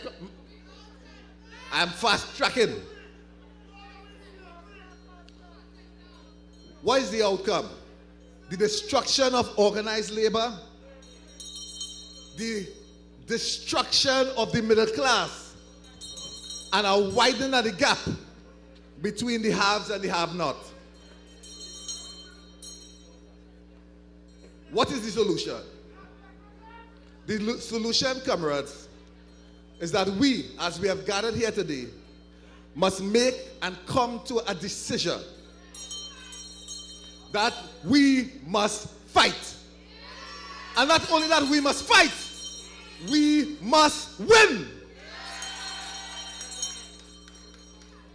Ecclesiastes 3:1 declares, to everything there is a season and a time to every purpose under the heaven. Comrade, we as workers and the trade union movement in general have allowed ourselves to be lulled into a seeming perpetual time of peace. That time is over, comrade. We are no longer in a time of peace. We are now in a time of. We are now in a time of. We must therefore fight and insist that all vacancies are filled. Do you agree? We must fight for permanent jobs. Do you agree? We must fight to stop the retrenchment of workers. Do you agree? We must fight for the expansion of organized labor and for union representation throughout all workplaces. Do you agree? Workers, we must fight for good paying jobs, for the collective bargaining process, and to ensure that our standard of living improves from one bargaining period to another. Do you agree? Comrades, we must fight to ensure that we pave a way for our children, that we can boast that their lives shall be better than ours. Do you agree? We must fight to ensure that we leave an inheritance for not just for our children, but for our children's children. Do you agree? Comrades, in the final analysis, we must fight.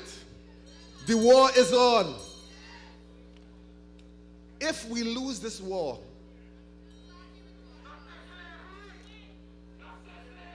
it will not be the unions that lose, you know. Comrades, it would be workers that lose. It will be the end of a middle class in this country. And the 1% will have it all. We must come together and bring an end and stop that from happening starting today. I say to you, comrades, anyone who comes in our way, we must tell them, move, get out of our way. Comrades, even if that person is the Prime Minister of this country, we must say, get out. We must say, he must go. He must go. He must go. He must go. Today we are here to take a decision. To take a decision that must be known throughout the lengths of Trinidad and Tobago. That workers have enough. We have had enough. The time has come for workers to take back the reins of power and to ensure that the spoils of this country are for the person who built it, the workers of Trinidad and Tobago. Thank you, ladies and gentlemen. Thank you, ladies and gentlemen. Thank you, ladies and gentlemen.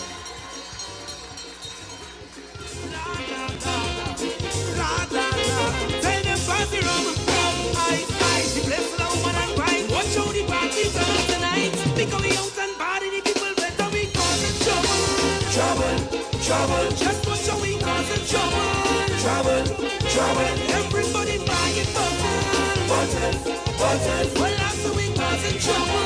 Trouble. Somebody give me room to mash up this place. Front to the back, jump up and way. Whole place and this madness in here. Fling everything way up in the air. Show them out there, show them out there. Front to the back, jump up and way. Whole place and this madness in here. Fling everything way up in the air. Show them out there.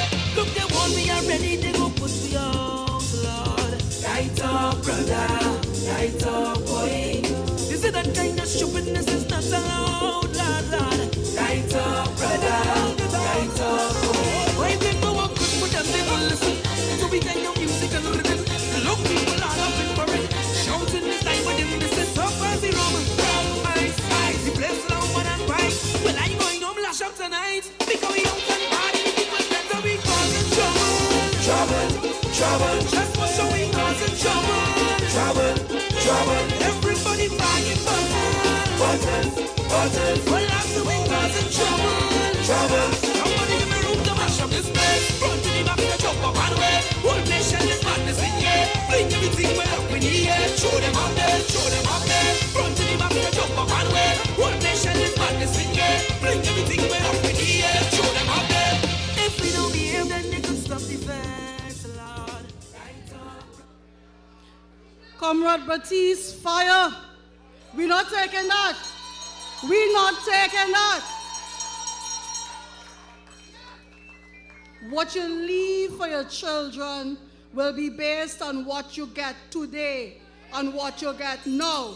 We have to stand up and make sure that we leave a proper legacy for generations to come. Yes? Yes. So, you would have noticed, comrades, that there were no sets of speeches at Avocat. You would have seen some of the, and heard some of them broadcast.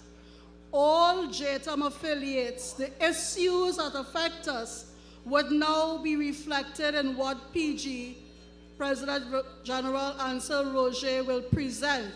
We are hoping that after that speech, here in the Parliament of Faizabad on Labor Day, Charlie King Junction, we could send a clear message to the government. Rest assured, with all them drones flying and things, they're sitting down and watching to see what we're doing, and they're listening to hear what we say. We want to send a message loud and clear to them. So permit me now to introduce the head of the Joint Trade Union Movement, the leader of the Oilfield Workers Trade Union, none other than President General, Comrade Ansel Roger. Put your hands together for Isabad.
So the treasury broke and they say that recession jamming. So no foreign countries really start migrating. They lose faith in the country, they say we gone down the drain. They say no more could we see happy times again. But the will to recover in my people like have confidence. Although many may seem to feel that I talking nonsense, but the majority of we decide we're not going to run, because now is the time to show we patriotism. For we country facing is darkest hour, so our people need us today more than ever. But in our fight to recover, if ever you feel to surrender, it have one little thing that I want you always remember. We could make it if we try, just a little harder. If we just give one more try. Thank you, thank you, thank you. Let me first thank the PSA and Leroy Batiste. You have been a very disciplined comrades here this afternoon. My only request is for just under 1 hour more of your time, as you invest that time in the future of yourself and the children. Am I going to get that? Thank you, thank you. And let me call on all of the workers who would have gone and who couldn't, for what reason, stay on, invite you back onto Charlie King's Junction here in Faizabad. Come back, come back, come back. We have to show those who we are demanding that they stop their corruption and be disciplined. We have to show them that we are more disciplined than them.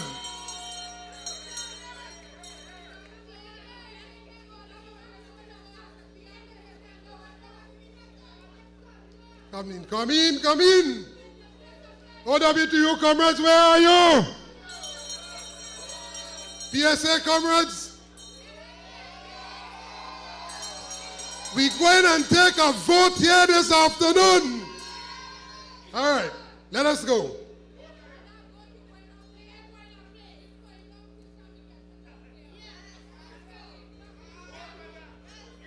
That's right. All right, so let me welcome back Contractors and General Workers Union. Come here back in. Because when we take this vote, we want the eyes to have it. And so we want workers to speak here this afternoon.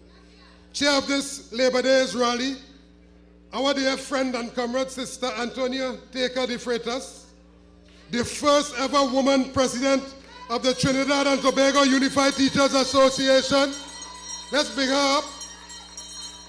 My comrades, leaders of the Joint Trade Union Movement, sharing this Labor Day platform with me here this afternoon on the occasion of the 85th anniversary of the Trade Union Movement in Trinidad and Tobago at this historic Charlie King Junction, members of the media, members of the protective services, members of civil society groups, youth, farmers, political and religious organizations, our retirees, social activists, sisters and brothers, well-wishers, our listening audiences both home and abroad, friends and comrades, good afternoon.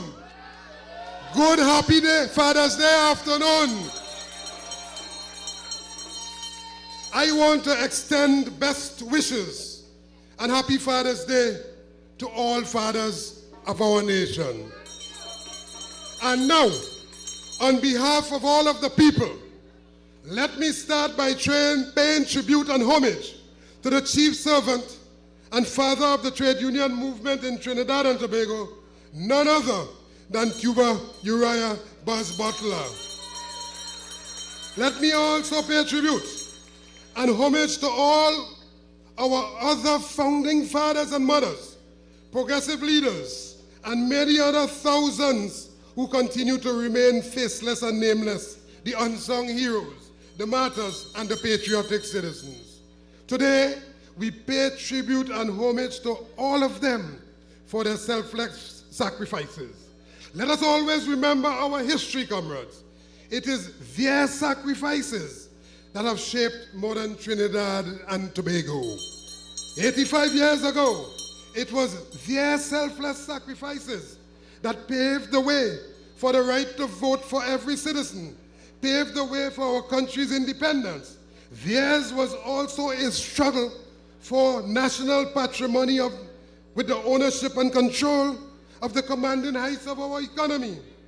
Their major struggle also established the trade unions, collective agreements with many benefits and social security for our people, among many countless other achievements. And now, so fierce and so vicious are the attacks and attempts to roll back and remove all these achievements. It is totally unlike any previous attempt. Because not only will they like to remove these achievements, but this government, their attempt is also to decimate the trade union movement, the very voice that stands for democracy of the people and for the people. So it is precisely for this reason that this year the trade union movement has selected as its theme for Labor Day, this year 2022, Unite to Fight. Today for me, tomorrow for you. But today, as we celebrate 85 years of trade union movement, let us also recognize that it was 85 years of struggle for the voiceless and struggle for the downtrodden. 85 years of struggle for those who have a voice and cannot use it. 85 years of struggle for those who have a voice and are afraid to use it. Today, we celebrate 85 years of trade union struggle. We continue to struggle in the Butlerite tradition for a better Trinidad and Tobago for all our citizens. But as we stand here this afternoon, comrades, on this 85th anniversary, to deal with workers' issues, to defend workers' rights, to stand for democracy and for the people, and to lay this very important motion, a motion of no confidence, I want to declare, you join me, I want to declare this Charlie King Junction in Faizabad, the Workers' Parliament this afternoon. Do I have your support for that? You see, comrades, it is without a doubt that today our country is in deep crisis. There's a crisis in the energy sector, crisis in health and education, a crisis of crime and violence pervading our entire country, where murder and mayhem stalks the land daily, and where execution has become a commonplace. A crisis in food and agriculture, not to mention the major crisis in industrial relations. Let us be clear, these and other crises are just manifestations of the overall crisis in governance. Let us be real, these and many other crises were not brought about by external factors, and it certainly was not brought about by we the workers of the country. Long before COVID-19 hit our shores, and long before the war in Ukraine, this country was in crisis. In spite of what they say, this afternoon, I want to insist that this crisis was brought on as a direct result of the poor governance, maladministration, and corruption of this government. You see, comrades, they never had a plan. And whilst they were never ready. Their objective was only to get into government and take control of the state. Take control of the state, not in your interest, but in the interest of the 1% and their financiers. And that is why we are experiencing more uncaring, more incompetent, arrogant governance from this government, the likes of which we have never seen before. They are not in it for you, the people.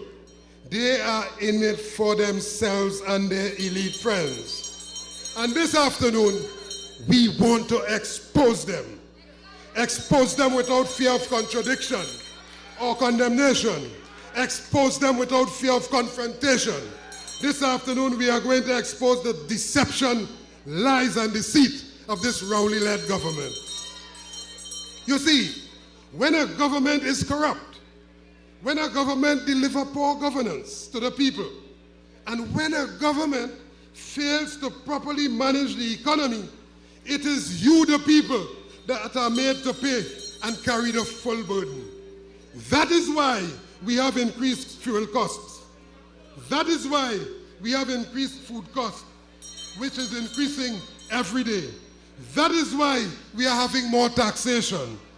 That is why they are coming at you with more rate increases. That is why they are coming at you with property tax. And that is why they are closing down state agencies left, right, and center, and thousands of workers are being sent home.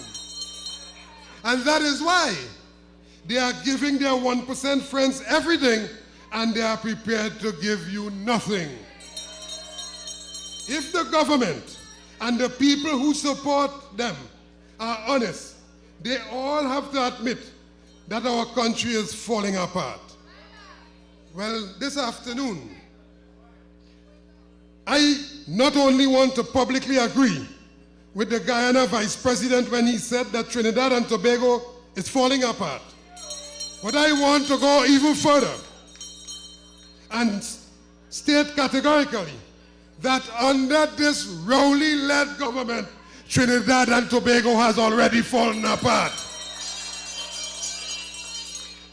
The evidence is clear.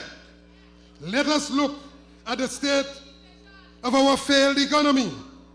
But when talking about the economy, we sometimes portray the economy as an abstract entity.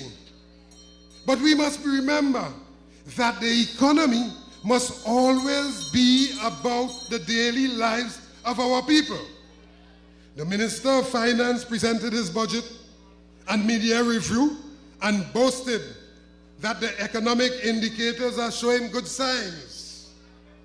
Remember his famous statement, "We can see clearly now."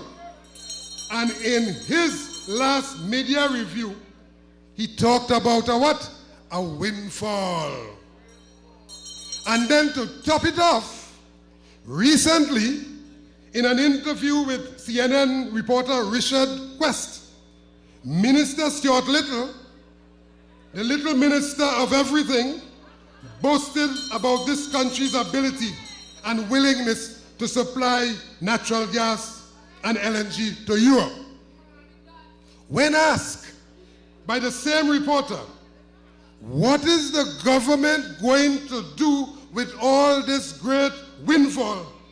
His response was that the government was going to pay bills. But in case they don't know, I want to say this afternoon that the most important bills they have to pay is the immediate settlement of all these long outstanding negotiations.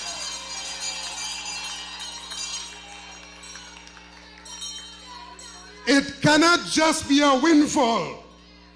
We in the labor movement demands that it must be a win for all, where all workers get their negotiations settled. Our country's economy has never changed. It is the same plantation economy where the rich are continuing to get richer and where the poor continues to get poorer. For this government and this Minister of Finance, it is only about balancing the books and meeting IMF conditionalities at the expense of workers and the poor.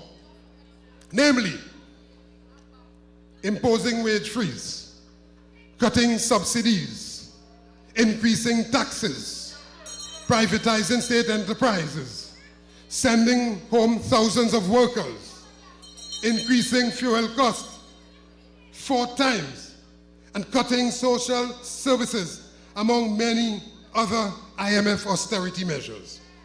To make the hardship even harder, the leprechaun is now coming at you for property tax in a matter of months. So where does he expect you to get that money from?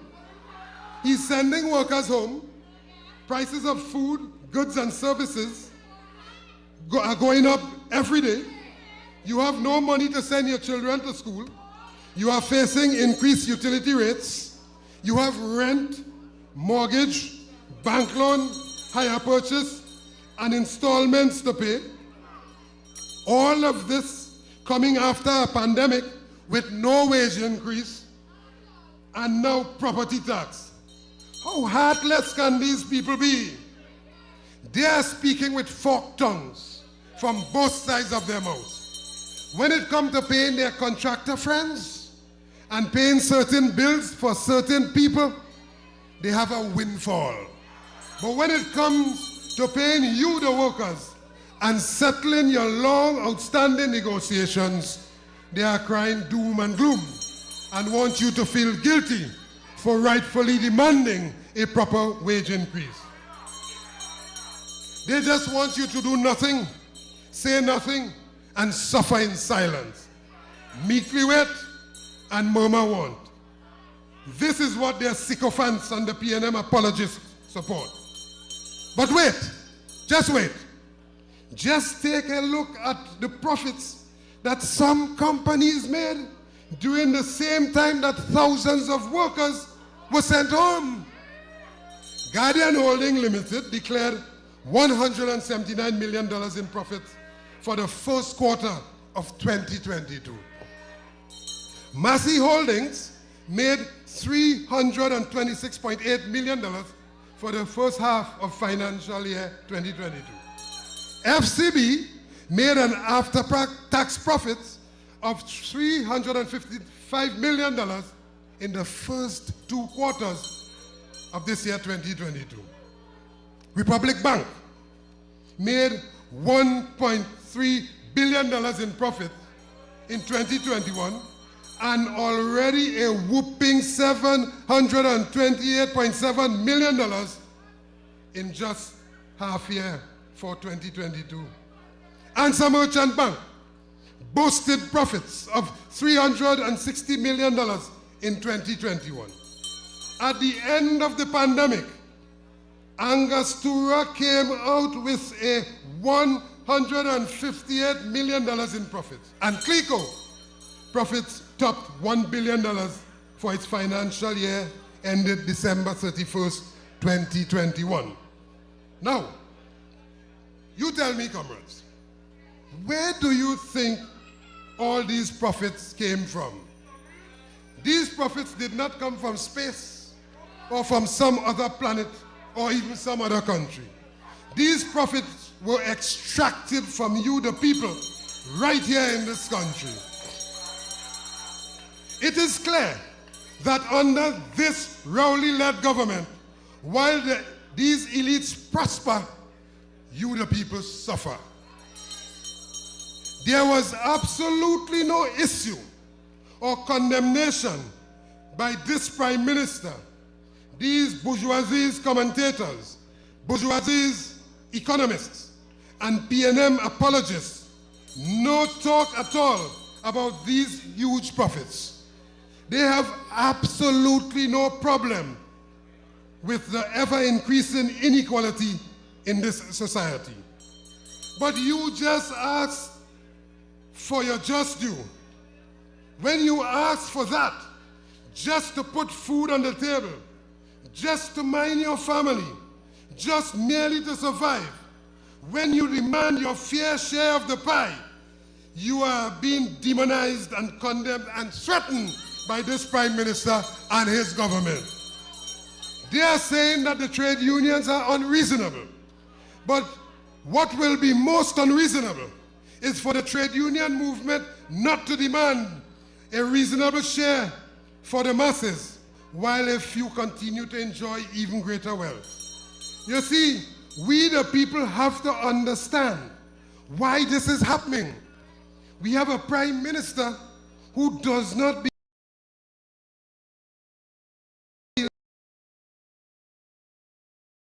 believe in closing the gap between the rich and the poor. He said it publicly. He believed that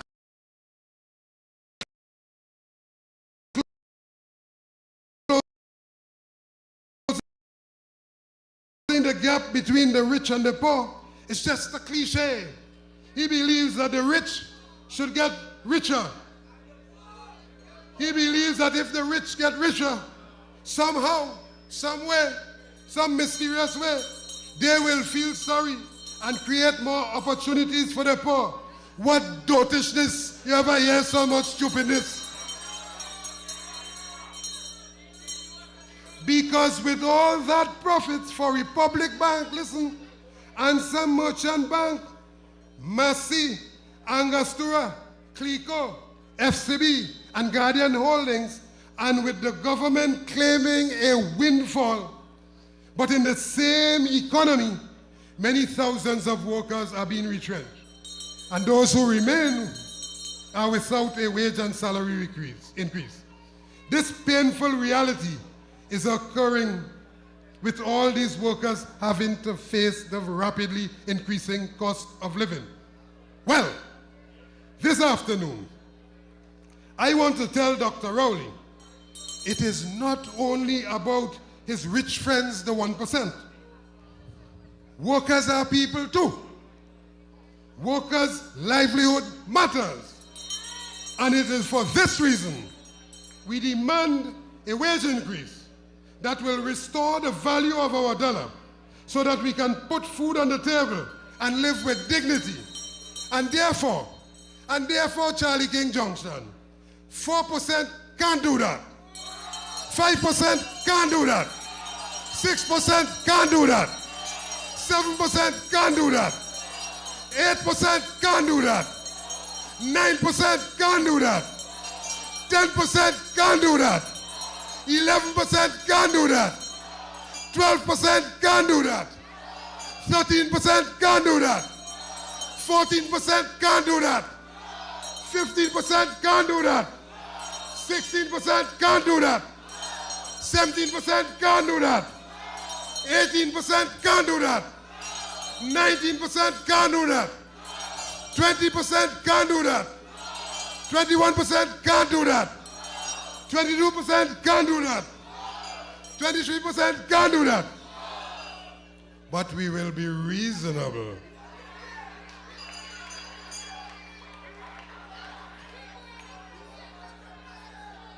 We want what is ours.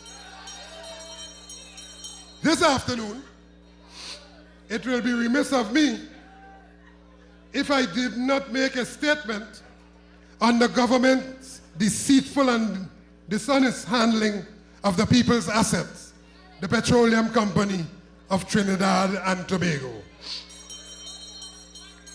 Comrades, you will remember that in 2018, the trade union movement warned the country that it will face dire consequences from the shutting down of Petrotrin and the closure of the refinery. From the adverse impact on foreign exchange to the increased fuel costs, not to mention the 7,000 of workers losing their jobs and over 45,000 people throughout the southern region adversely impacted. Today, we are vindicated as ordinary consumers and taxpayers continue to suffer with high inflation and unemployment with no support as a direct result of this very ill-conceived economic decision. If Petrotrin and the refinery were still operational, there will be no need to increase fuel costs. The decision to close Petrotrin was the worst economic decision ever, and the people are now suffering as a result. But Dr. Rowley and their sycophants don't want you to talk about that. They are hoping that you forget. But we shall never forget, nor shall we forgive them for this major atrocity committed on the people. Take, for example, a recent report from the BBC stated that oil refineries are making nearly 5 times as much money from refining petrol as they did 1 year ago.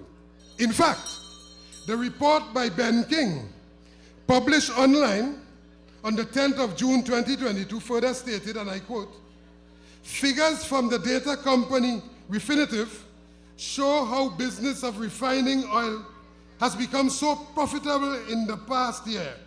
On the 8th of June, listen, refiners were making $9.26 per barrel from refining petrol and US $6.84 per barrel for refining diesel. On Wednesday, they were making US $43.11 on petrol, up some 366%, and US $51.13 on diesel, up 648%. End of quote.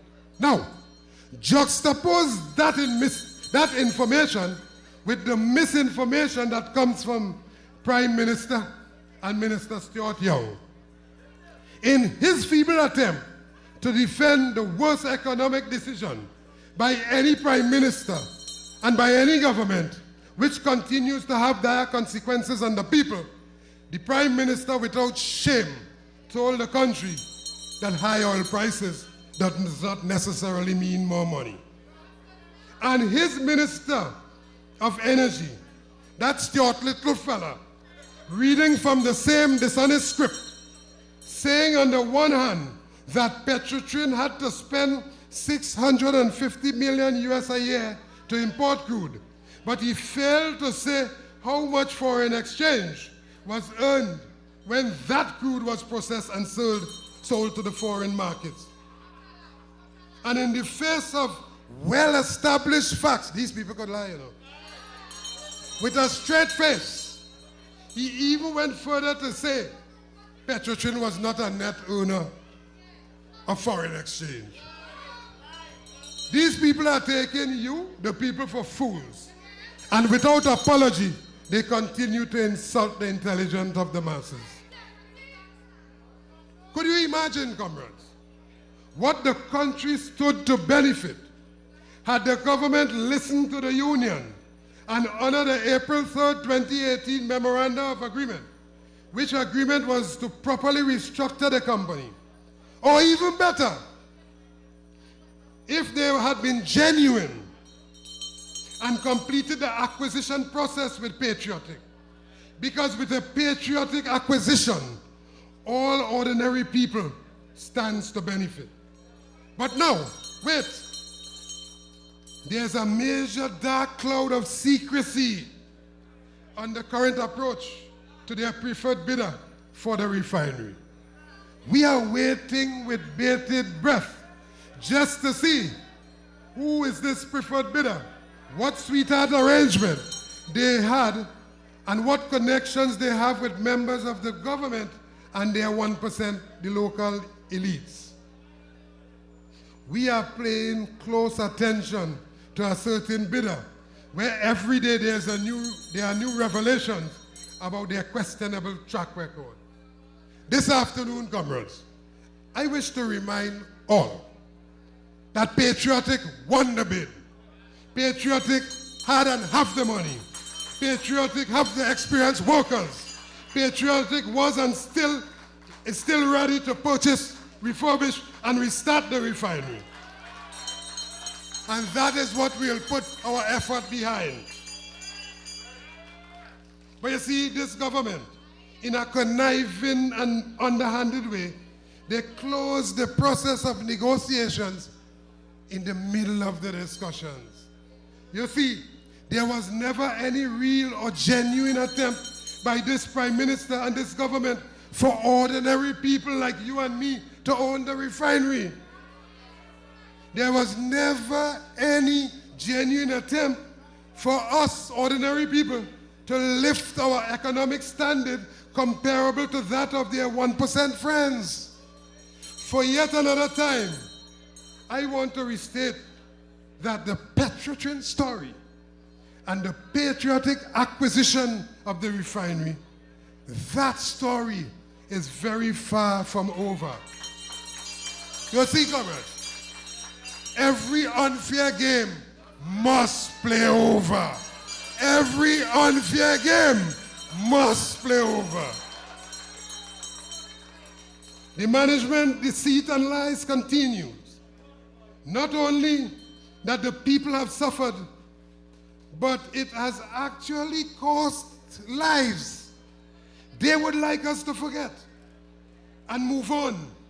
But let us remember that on February 25th this year, 4 divers, 4 human beings, Faisal Kurban, Kazim Ali Jr., Rashid Nagisa, and Yusuf Henry, 4 human beings were trapped in a 36-inch pipeline at Paria Trading Company Limited at Pointe-à-Pierre.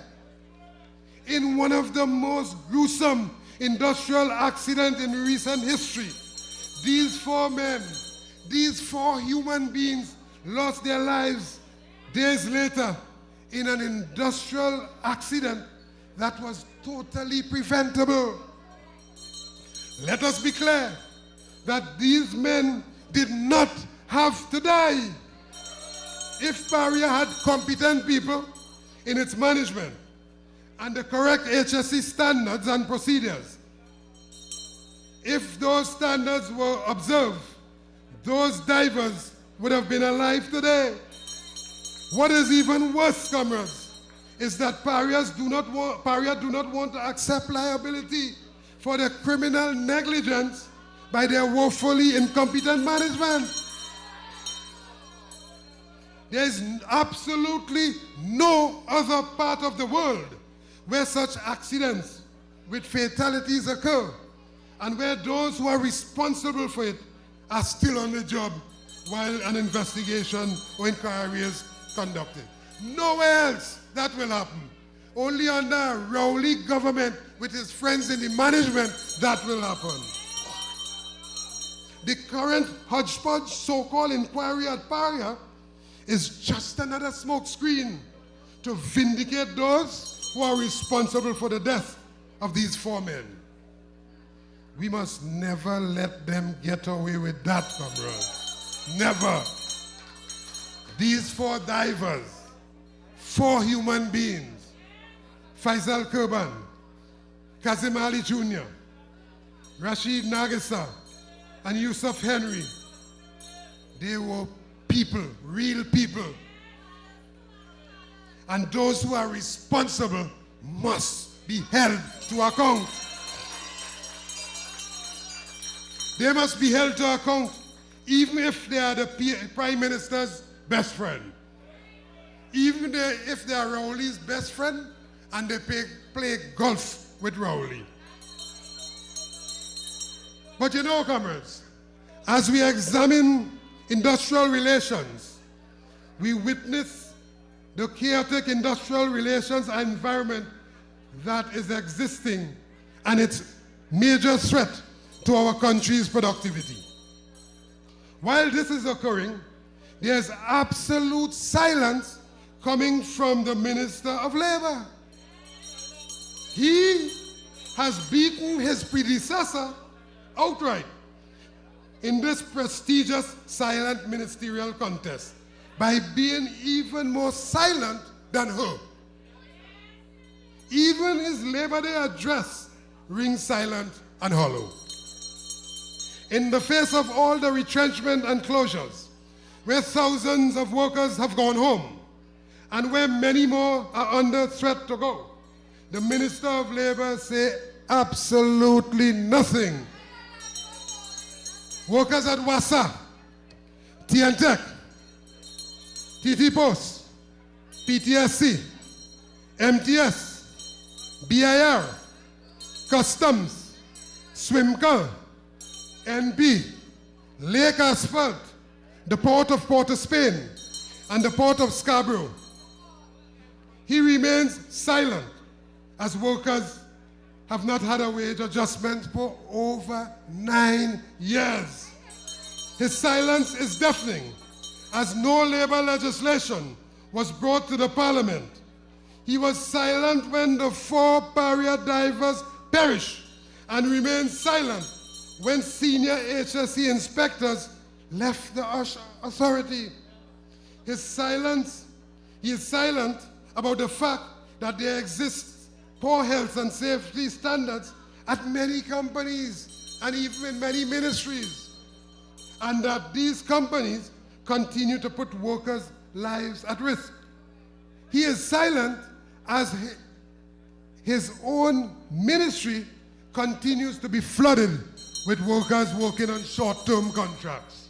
Well, this afternoon, if his objective is to disregard these important issues that continues to affect workers and continue to affect the country's productivity, then I want to suggest that this Supreme Minister of Silence has not only achieved his target, but he has certainly surpassed it. But there are many other issues that continue to affect various sectors, which are also having an impact on our country's productivity. Take, for instance, Banking, Insurance, and General Workers Union. Now, can you imagine the same Republic Bank that I mentioned earlier, after making its $1.37 billion in profits in 2021, this same bank is offering what? 0, 0, 0 over 3 years.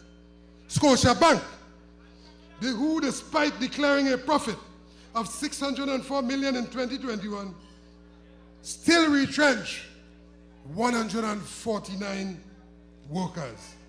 Cipriani's College of Labor and Cooperative Studies, under the portfolio of this same silent Minister of Labor, their academic staff is still on 2007 salary, and the administrative staff is still on 2010 salaries. CADI workers are still on 2004 salaries, and the Accreditation Council, ACTT, is threatening workers for joining the union. And mankind silent, eh? The Royal Bank, RBC, is using the High Court to evade and deny workers their right to join a trade union of their choice. The OSH agency, which is supposed to protect workers, is now guilty of a multitude of industrial relations infractions against workers. The export centers, last collective agreement expired in 2012. Eastern Credit Union is talking about reducing and removing existing benefits. Pan American, despite a solid performance, still offered 0. We're making the case, and listen carefully. Venture Credit Union staff is still on 2012 salaries, not to mention the unjustified retrenchment without proper consultation at Newsday, CCN, and PTCU. For the Fire Services Association, there is continued strangulation of the fire service. There is no funding for life-preserving PPEs, firefighting vehicles and equipment. Currently, more than 6 fire stations remain without fire trucks or equipment to respond to the public. Therefore, not only are officers' health and safety severely compromised, but the public are also placed at enormous risk as there remain no fire service response capability within many communities to serve the public. Auxiliary fire officers are being exploited and used as cheap scab labor while working for years without proper terms and conditions. Today, the trade union movement is calling for the provision of the necessary funds to outfit all stations in the fire service with the necessary firefighting vehicles and PPE for officers. We call for the immediate absorption of long outstanding officers into the fire services as permanent officers, and we are also calling for a health plan that protects retired fire officers. For Aviation, Communication and Allied Workers Union, the executive management of Caribbean Airlines Limited continue to bully workers, telling them not to join a trade union. That's right. Yet, nepotism and favoritism remains rampant as people are being brought into the company in high positions without any internal advertisement. Carl also refused to take responsibility for workers being injured on the job and are in fact sending home workers without compensation. We're making the case, huh? Trinidad and Tobago Farmers Union. This government continues to show a complete disrespect for agriculture. The TTFU made several proposals to assist with the reduction of the food import bill with no success. Therefore, this government has denied its citizens of any mitigation for food security, whilst food importers continue to have a field day and continue to drain our scarce foreign exchange. With the Russian-Ukraine war, wheat has now become expensive and a very scarce commodity for bread, roti, doubles, but more so for animal feed. Price gouging is rampant on seeds, chemicals, and other import for food production. What is worse is that PCS Nitrogen, the company, has increased urea costs. While they are using our own resources to produce it, they are making our farmers pay international prices for our own urea. Let me just say something about that. We came right here and we dealt with the opposition. Today is Rowley and we are dealing with Rowley today. So let's put that nonsense to rest once and for all. Don't confuse this. Today is for Rowley. We dealt with Kamla some years ago. It's not about Kamla. Today is for Rowley. So all the Kamla supporters or the Rowley supporters who want to sneak in a support by trying to confuse this, today is not about that. Today is to deal with Rowley, to get rid of Rowley. That is what it is about. Time to put that nonsense to rest once and for all. For the Trinidad and Tobago Postal Workers Union, TT Post is yet to counter-propose to the Postal Workers Union for their negotiations for the period 2014 to 2016 for bargaining units 1 and 2014 to 2017 for bargaining unit 2. They refused to address the vexing issue of job evaluation, which was completed in 2010. And they also refused to implement various allowances for bargaining units 1 and 3 since 2007. There also remain long outstanding issues of the untimely distribution of PPE, uniform, and they continue to refuse to fill vacancies and refuse to promote workers. Today, listen this, join me today as we condemn the disrespectful approach of the TT Post management with their attempt to sabotage this Labor Day by hosting a parallel event somewhere on some beach somewhere. Disrespectful. But today, I am happy that the Postal Workers Union and you, the workers, came out and refused to honor that disrespectful request. I congratulate you for coming to Faizabad. Disrespectful. Nothing else should happen as we recognize the contribution of labor and as labor point the way forward. Today is our day. Today is Labor Day.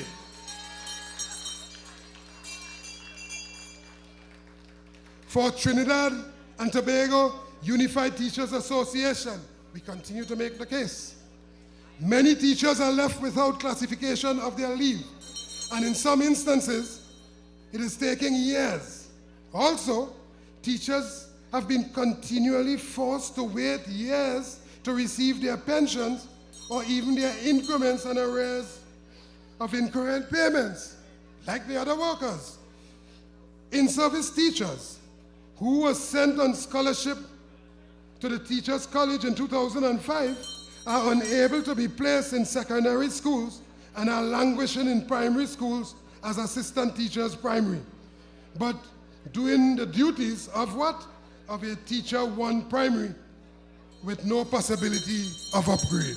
In fact, there has been arbitrary and continual changing of the criteria for upgrade to teacher 1 primary for teachers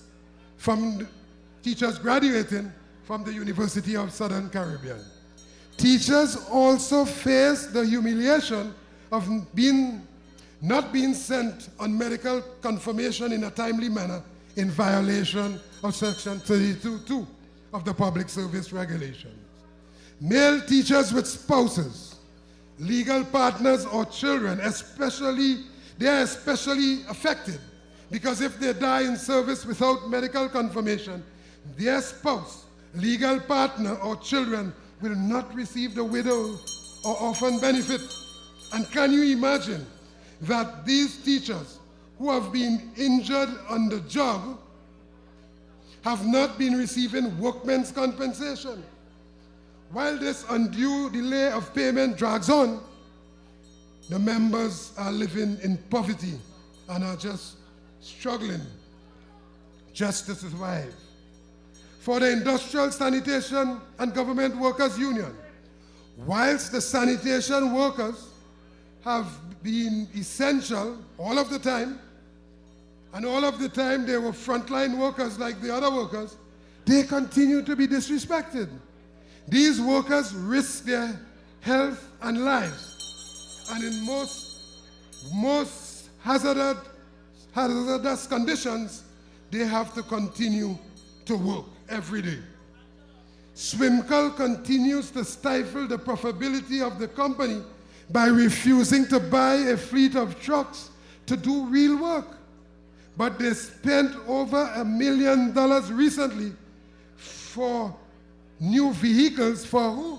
For managers. Instead of dealing with corruption recently, they sent home persons who are exposing the corruption in Swimco. We want to ask the question, is this a deliberate attempt to start the final stage to retrenchment? The Public Utilities Minister is still refusing to entertain a proposal sent to him by the union.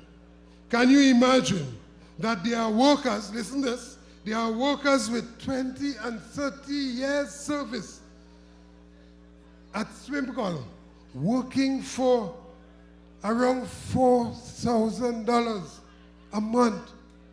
Let me say that again for it to sink in. Workers with 20 and 30 years service today in Trinidad and Tobago, where all that millions of profits I just announced was earned, working for around $4,000 a month. These workers cannot get loans or even qualify for government so-called low-cost housing at HDC. This is the predicament of this group of highly essential workers, which the country definitely needs and cannot do without. We have to change that. That is why we have to unite to fight to change that injustice, comrades. And we come into it and we're making out the case. The Trinidad and Tobago Electricity Commission, TNTEC, like Swimcol, it is the same line minister who is responsible for TNTEC. It is without a doubt that TNTEC's operation plays a critical role in the country's economy and has the obvious need for a reliable service to its customers 24 hours, 7 days a week. Given the importance of this utility and given the complex nature of its operation, it is highly outrageous that the minister has not responded to 3 letters from the OWTU, the recognized majority union. These letters requested an urgent meeting to discuss the serious issues which threaten the efficiency of the TNTEC operation. In a continued display of contempt and arrogance, the disrespectful Minister of Public Utility is yet to meet or even give an acknowledgement to the last letter he received 2 months ago. By this approach, it seems to us that he is in full support of the behavior of the TNTEC management. The union continues to raise many questions about the management's relationship with certain contractors and their preference for contracting out permanent jobs at the expense of permanent workers and at the expense of the efficiency of the operation.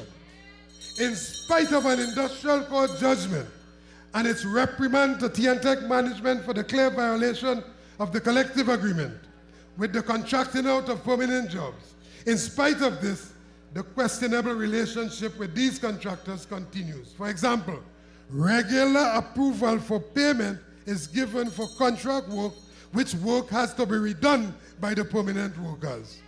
Additionally, permanent workers are denied tools, equipment, and material, whilst at the same time, these items are made available for certain contractors who seem to have a permanent place on the company's payroll. You will also recall a recent report in Parliament where a tree fell on the TNTEC power lines, causing an island-wide blackout for over 12 hours. This has resulted in the loss of revenue for many businesses and major inconvenience to many thousands of consumers. Although the specific function of tree trimming and clearing was supposed to be conducted by the permanent workers, it was contracted out.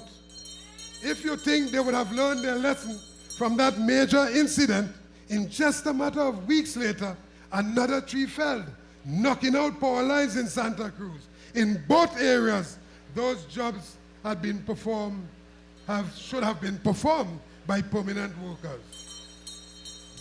But you just check and see who is that contractor involved, and you will get the picture. You see, whilst OWTU is insisting that corruption at TNTEC should be rooted out, the minister seems to be of a contrary view. And that is why he is ducking and refusing to meet with the union.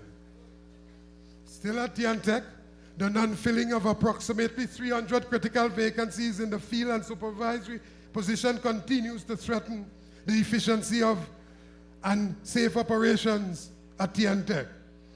Whilst this occurs, there are a significant number of temporary workers with as much as 7 years service, with the management is refusing to confirm in permanent position. Another major issue at TNTech is the manpower audit that was completed. This manpower audit will inevitably impact the collective agreement. TNTech has steadfastly refused to share that audit with the union, and we suspect, comrades, that they are planning to use it to send home TNTech workers. TNTech is cultivating and maintaining a poor industrial relations climate. Given the nature of TNTech's operation and its importance, TNTech can ill afford to continue in this direction. Whilst numerous meetings with the management to rectify the situation has failed, this arrogant Marvin Gonzalez seems quite comfortable with the lack of direction of this critical public utility. But rest assured, comrades, the OWTU will continue to stand with all the TNTech workers to ensure their job security is protected and preserved. In spite of all the corruption and mismanagement at TNTech, the TNTech workers continue to provide a reliable supply of electricity to the nation. Big up the workers for that. It is for this reason the union has rejected and appealed the recent industrial court judgment of 000. Today, the trade union movement calls for an adequate wage adjustment for the TNTech workers and for the confirmation of all of the temporary workers at TNTech. Do we have your support, comrades? Comrades, we come into it. Let's just complete making out the case. You see, in the parliament, when you raise a motion like this, the speaker does disallow it. But the speaker of the house has no control over the workers' parliament here this afternoon. Comrades, remember, we have been warning you about the government's attempt to reduce your national insurance pension. For years, the NIB has been complaining about its inability to sustain benefits. One of their major targets is the workers' entitlement for full pension at age 60. But the two main issues which they continue to ignore is, one, the many thousands of workers who have been sent home and who are unable to contribute to the fund, and two, the delinquent employers who for many years are not remitting the employees and employers' contribution to the fund. To resolve this, they have adopted a most draconian approach that will result in workers having to wait an additional 5 years just to access your full NIS pension. Instead of addressing these delinquent employers, of which the government is the largest culprit, just earlier this week or last week, the government piloted a bill, listen to this, to waive the penalties for the people who owe the NIB billions of dollars. The government also refused to acknowledge that the many thousands of workers who are not at work is also a major contributory factor for the underfunding of the NIB fund. So these delinquent employers, including the government, who owes the fund billions of dollars, will now be allowed to get away free, given a free pass. They get a free pass, whilst at the same time, this same government, they are telling you that even though you paid your full NIB contribution religiously during your working life, you are now depending on this NIB pension to provide for you in your retirement at age 60, you now have to wait until age 65 to collect your full pension or lose up to 30% if you want to collect it at age 60. How heartless can these people get? Are we going to allow that, comrades? Are we going to allow that? Even as they move swiftly to reduce your NIS pension, let us also remember that many thousands of workers who have attained retirement age and who now have to wait 2 and 3 years just to access their pensions, having made their contribution during their working lives, they must now suffer the gross indignity of both not having a salary and now having to wait 2 to 3 years just to access their pension. This include, listen who? This include teachers, police officers, fire officers, prison officers, workers in statutory bodies like the Shagaramas Development Authority and others. While government ministers will enjoy index pension and currently are collecting huge salaries and perks, the ordinary man and woman who has contributed to building this country during their many years of hard work, they must now wait for 2 to 3 years for their pensions. Now you tell me if that could ever be fair. That could never be fair. Whilst this disrespect for our senior citizens continues, disrespect to our pensioners, our retirees, while this continues, the treatment to our youth is no different. For example, our young people, having gone to school and well qualified themselves, instead of permanent jobs, they are now given 6 months, 3 months, and in many cases, month-to-month contracts. The future of our youth is now dangling with the uncertainty of contract renewal every 3 months or every month, as the case may be. Our young people, comrades, who also perform as OJTs, on-the-job trainees, are exploited and made to perform full-scale job functions in vacant positions. This injustice is done to them whilst they are being paid what? A meager stipend. In addition, today, there are thousands of our young people who have gone to school and who have fully qualified themselves. And now there are absolutely no new job opportunities available to them. This has led to a serious brain drain as our nation's bright young people are now leaving our shores.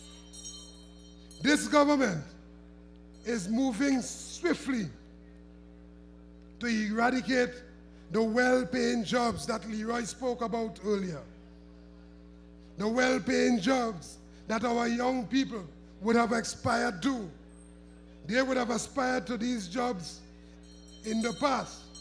For example, at WASA, at NP, at TNTech, the ports, PTSC, TSTT, and others. Whilst the government continue to demonize these well-paying jobs that our youth could aspire to, they, the government, are comfortable to replace these well-paying jobs with precarious work or contract employment with inferior compensation.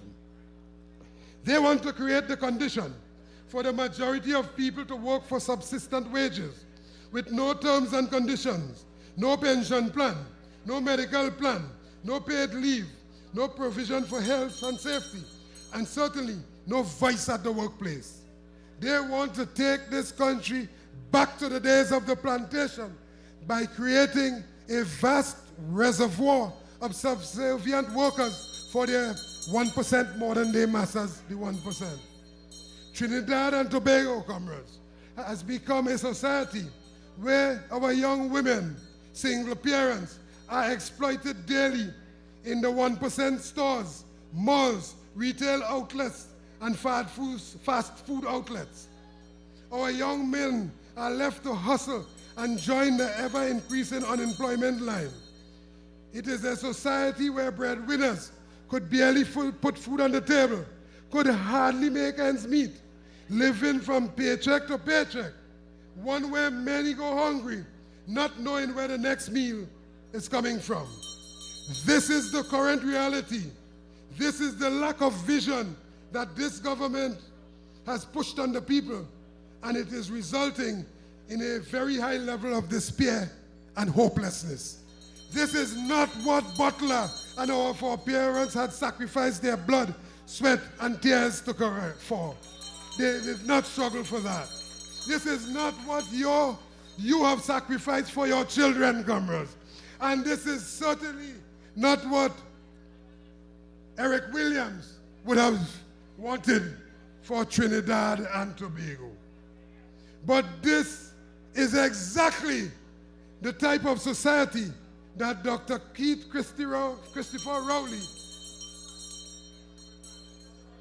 Christopher Colombo Rowley and his administration are creating. This is the type of society they are creating, a society of hopelessness. Nevertheless, as the trade union movement, this is definitely not the type of society we are prepared to accept.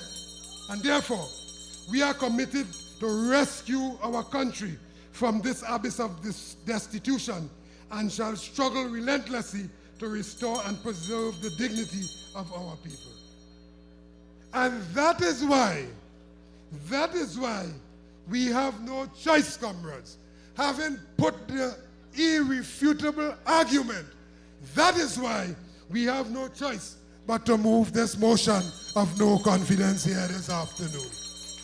And we want comrades to come in and pay close attention. We're going with the motion now. Come and vote.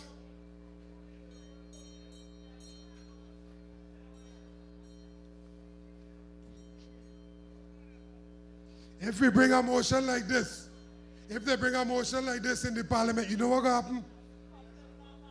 All them 2x4 non-performing ministers and parliamentarians from the PNM will whine on the country. They will whine on the country, and you will get nothing out of that. But we have decided in an unprecedented way that this evening, no speaker of no house has no control over what we do here in the People's Parliament. None. So we're going to vote. Contractor and General Workers Union, you ready to vote? Nah, I ain't hearing you. We struggle for this right. Are you ready to vote? PSA, are you ready to vote? OWTU, are you ready to vote? Postal, are you ready to vote? Fire, are you ready to vote? Communication Workers Union, are you ready to vote? Bigu, are you ready to vote? Fire, are you ready to vote? Who left out? Steelworkers? Steelworkers, are you ready to vote? Well, the nurses self. Nurses, are you ready to vote? They don't want that, eh? But we go vote. And you see how God is good? God knows we come in here in the Workers' Parliament. And Almighty God has blessed us today. Rain falling, bucket a drop over the last week.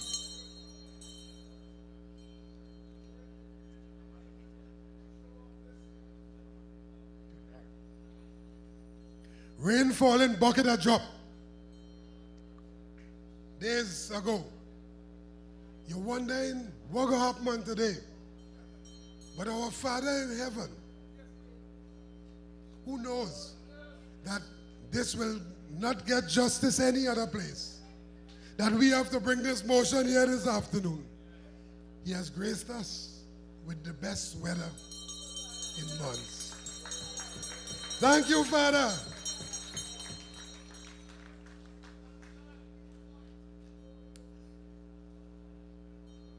So we want to ask, before we go, amalgamated workers, are you ready to vote? Tutor, are you ready to vote? All right. It will and get more interesting. So, let's go. We, the many thousand workers who march today, represented by our various trade unions and coming from all sectors of the country's economy, here gathered at Charlie King Junction, Faizabad in the Republic of Trinidad and Tobago, on Labor Day today, June 19th, in the year of our Lord 2022, having declared this historic location as the Workers' Parliament, recognizing that the role of a government is to protect its citizens, create the conditions for economic growth and material prosperity, distribute and redistribute the resources and wealth created by the workers in ways that this wealth satisfies all the citizens and make available public goods to all citizens, recognizing that the preamble of the Constitution of the Republic of Trinidad and Tobago states, and I quote, "Whereas the people of the Republic of Trinidad and Tobago respect the principles of social justice and therefore believes that the operation of the economic system should result in the material resources of the community being so distributed as to subserve the common good, that there should be adequate means of livelihood for all, that labor should not be exploited or forced by economic necessity to operate in inhumane conditions, but that there should be opportunity for advancement on the basis of recognition of merit, ability, and integrity," end of quote. Recognizing that the current PNM Rowley-led administration has failed in delivering for the majority of its citizens, and only a selected few have benefited enormously, and whilst the majority of citizens' standard of living and quality of life has significantly fallen and continue to fall on a daily basis, recognizing that workers are the engine and the driving force behind the economy and the functioning of the society, we do hereby resolve. Whereas the government has shown a complete disregard for the pain and suffering of ordinary working people, and whereas the government has overseen and consented to the retrenchment of many thousands of workers, and whilst deceitfully claiming to restructure, is moving swiftly to privatize state enterprises, having already sent home many thousands of workers from Petrotrin, TDC, Caroni Greens, TSTT, UTT, and many others, and did absolutely nothing when the ArcelorMittal and many more private companies sent thousands of workers home. And whereas the government have plans to send home workers from WASA, Tiantec, NB, BIR, MTS, PTSC, Swimco, Lake Asphalt, Port of Port of Spain, and others. And whereas the government continues to demonize and systematically remove well-paying jobs, totally eradicating any hope for our young children to aspire to a well-paying job now and in the future. And whereas the government insists on pursuing a policy of economic tyranny with no consultation and fully embracing contracting out of permanent jobs, and whereas the government has failed to build a national consensus on the equitable sharing of the burden of economic adjustment, and whereas the government over the last 7 years have brought absolutely no labor legislation to the parliament to protect workers, and whereas the government attempted to force vaccination in the workplace and is attempting to make it a condition of work and is now forcing vaccination on our nation's children, and whereas the government has reneged on the agreement to implement the 12% wage settlement in NIB and the Port of Port of Spain, and whereas the trade union movement calls for the implementation of a pension plan for daily rated workers, and whereas the government has refused to commence long outstanding negotiations for the following companies: MTS, WASA, TT Post, TNTech, PTSC, Swimco, NP, Lake Asphalt, UE, UTT, and other state bodies. And whereas the cost of living continued to rise astronomically over the last 7 years, with the government raising fuel prices 4 times and increasing taxation in various forms with the intention to further burden the population with property tax and other rate increases. And whereas the government has made no salary adjustment for a 9-year period, covering 3 periods of collective bargaining, causing great hardship and suffering, and therefore further pauperizing the working masses, where many are finding it impossible to put food on the table, pay rent, send their children to school, sustain their families, and are struggling just merely to survive. And whereas in the face of this suffering, the government presented a disrespectful, totally inadequate, and unacceptable offer for settling these long outstanding wage and salary negotiations. And whereas the trade union movement has rejected outright this disrespectful, totally inadequate, and unacceptable offer on behalf of all workers who are the real drivers of the economy. And whereas the government has implemented improved terms and conditions for themselves with increased allowances, tax exemptions, index pensions, amongst many other benefits, and whereas the government has threatened to send home public officers and other public sector workers when these negotiations are settled, we therefore move that the trade union movement, the champion of the working class of the Republic of Trinidad and Tobago, has lost confidence in the leadership of Dr. Keith Christopher Rowley as Prime Minister.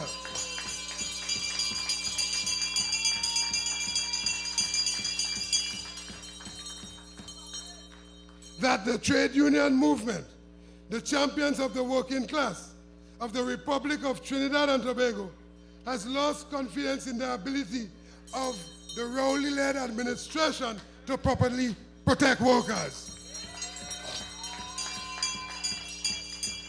That the trade union movement, the real champion of the working class of the Republic of Trinidad and Tobago, is withdrawing our consent to the type of governance which has resulted in a national crisis, creating great inequality and hardship for the workers across this country. That the trade union movement, the champion of the working class and democracy, will ensure that this struggle is not concluded until all workers have a better standard of living.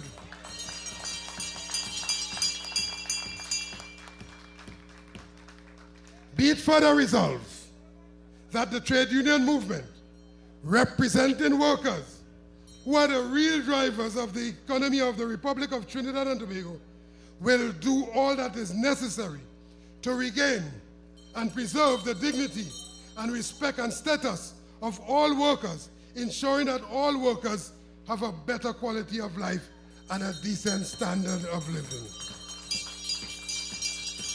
Be it so moved.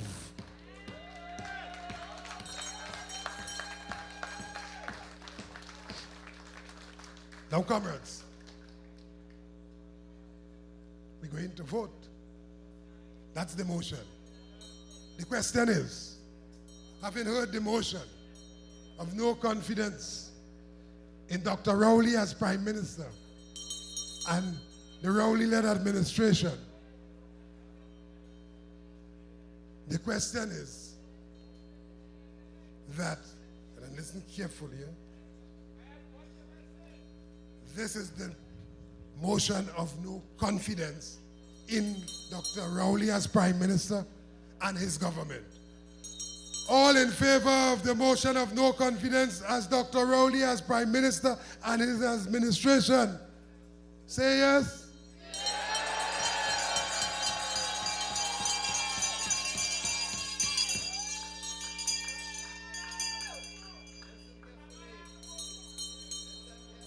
Any against? Any abstention? There you have it. Give yourself a round of applause. You know what you just did? You know what you just did? You did what cannot be done in our nation's parliament. And you who employed them, who through their employment are trying to take away your jobs, you have just voted in support of a motion of no confidence in these wicked people, Dr. Rowley and his government. Give yourself a congratulations.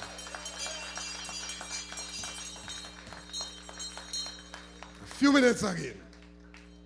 Now, comrades, having passed this motion of no confidence in the leadership of Dr. Rowley as Prime Minister and his administration here in the Workers' Parliament, Charlie King Junction, Faizabad, today, June 19th, in the year of our Lord, 2022. This motion can't just stay here. It has to go somewhere. And therefore, on behalf of you, all the workers, we are going to deliver this motion, this no confidence motion in Dr. Rowley as Prime Minister. This motion in no confidence against the PNM leadership. This motion that has brought our country to a state of destitution and hopelessness. This motion can't just stay here. Here's where we're going to deliver this motion. We are going to deliver this motion to the following prominent and high offices. Here. The President of the Republic of Trinidad and Tobago going to get a copy of this motion. The President of the Senate is going to get a copy of this motion. The Speaker of the House of Representatives are going to get a copy of this motion. Whether we like it or not, the leader of the opposition is also going to get a copy of this motion. The chair of CARICOM is also going to get a copy of this motion. And therefore, so serious are we about this motion, so serious are we about the pain and suffering that this man and this bunch of bandits has brought on the population.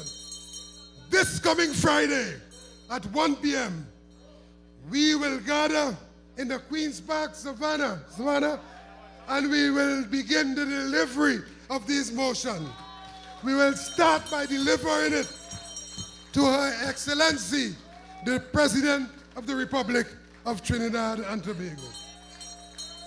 And we will then go down to the Parliament and deliver the rest of the motion. We're not making joke. All of these threats that if you settle the negotiations, and let me just say, it is not if he settles the negotiation, you know. It is when he's going to settle it, and he's going to settle it soon. Because he will be forced to settle it. And you see this thing about they don't have money and trying to make you feel guilty? Buy, borrow, beg, don't steal, but make sure you find the money to settle this negotiation.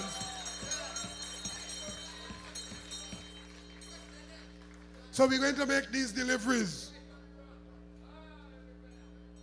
this Friday. So, comrades, we call on all workers, the thousands who march here with us today to Charlie King Junction, to join with us as we advance the interests of all working people in Trinidad and Tobago. We call on all workers, social and community groups, political organizations, NGOs, our unemployed brothers and sisters, students and youth, social activists, the media, all decent and patriotic citizens, all of us who want and deserve a different and better country. We call on all of you to join us in our struggle for a safer, secure, and a brighter Trinidad and Tobago with hope for the future. So as we look towards the skies, with our faith in Almighty God, and with truth and conviction in our cause, let us all go forward ever, and backward never. Forward ever, and backward never. Forward ever, and backward never. Because we will never, ever, ever, ever surrender. I thank you, comrades.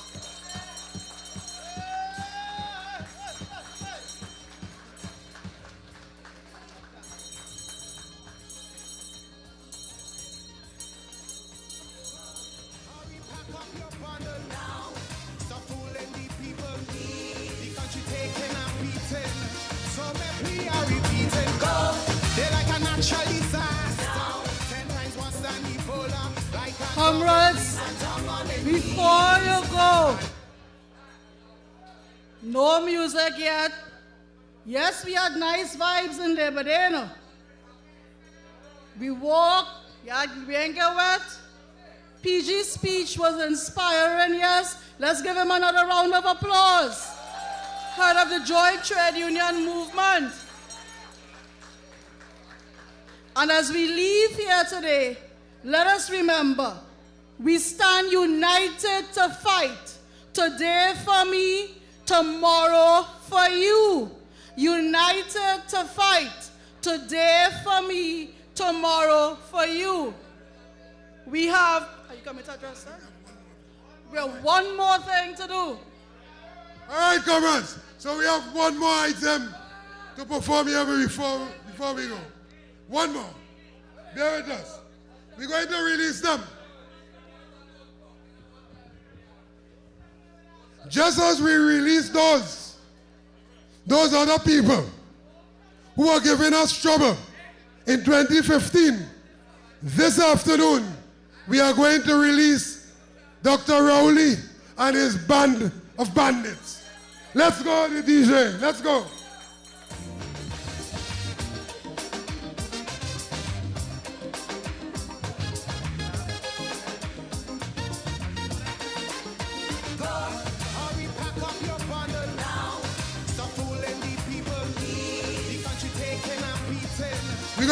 We're going to release them.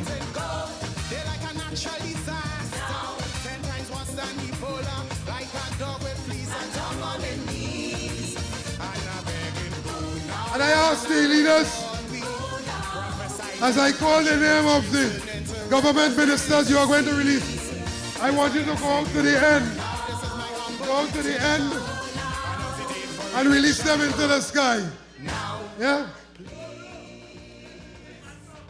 As we, all right, so pay close attention here, comrades. We want to make sure all of them go. All right, so we want to go outside.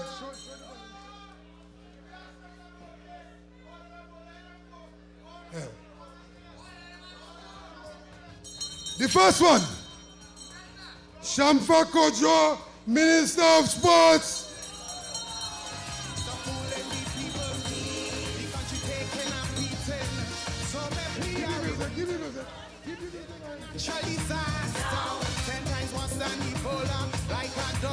Foster Cummins!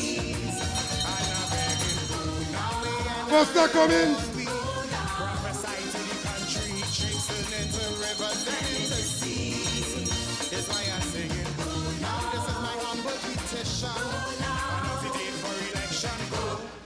Now, please go. Hurry, pack up your bundle now. Stop fooling the people. The country taking and beating. So let me hurry. Simon D. Noriega! Noriega! 10 times worse than Ebola. Like a dog with fleas and down on their knees. And I'm begging food. Now we are not in one. Terrence Dialsing!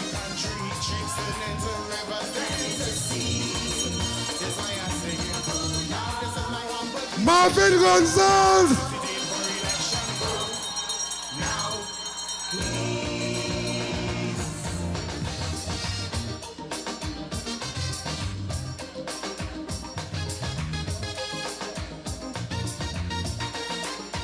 Hurry, pack up your bundle now. Stop fooling the people. The country taking and beating. So let me repeat it. Go. They're like a natural disaster. 10 times worse than Ebola. Like a dog with fleas and down on their knees. And I'm begging food now. Fitzgerald Hayes! Prophesy to the country. Drinks turn into rivers, then into seas. Is why I'm singing. Now this is my humble petition. And if you did for election, go. Now, please go. Hurry, pack up your bundle now. Adrian Leonce! The country taking and beating. So let me repeat it. Go. They're like a natural disaster. 10 times worse than Ebola. Like a dog with fleas and down on their knees. And I'm begging food. Now we are not in war. Prophesy to the country. Drinks turn into rivers, then into seas. Is why I'm singing. Now this is my humble petition. And if you did for election, go. Now, please. Faris Alwari!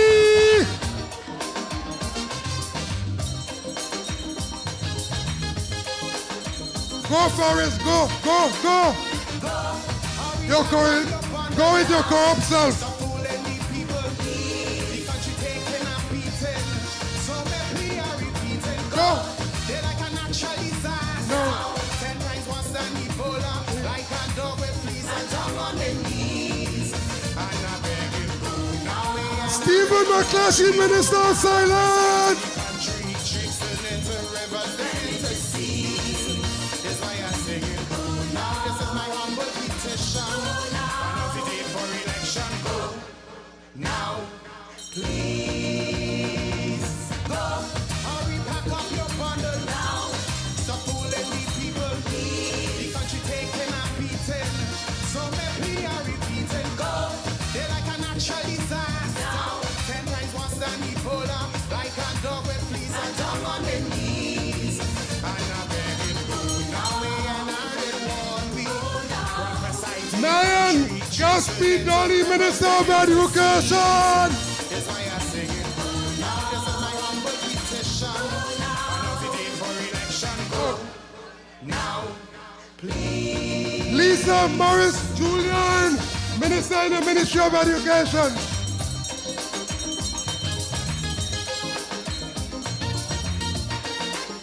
Go. Hurry, pack up your bundle now. Stop fooling the people. The country taking and beating. So let me repeat it. Go. They're like a natural disaster. 10 times worse than Ebola. Like a dog with fleas and down on their knees.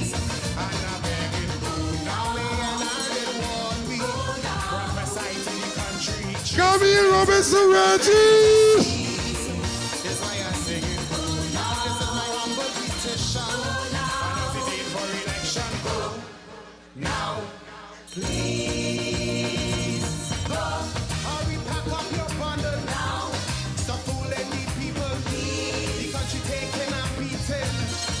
Paula go be school.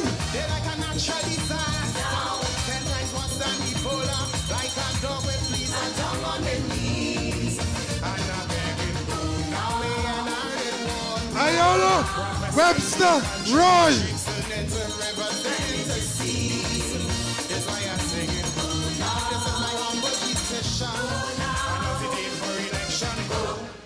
Now, please.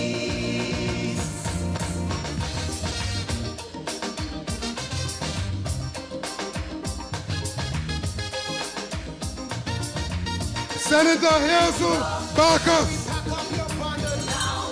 Hazel Barkas.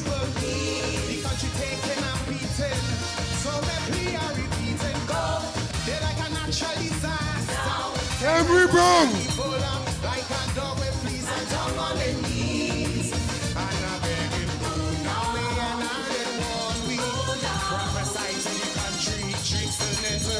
Donna Cox.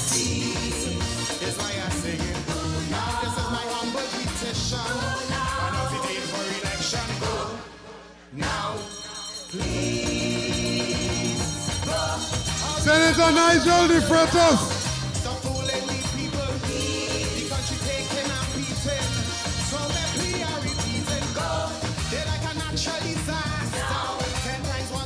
Senator Kazem Hussein.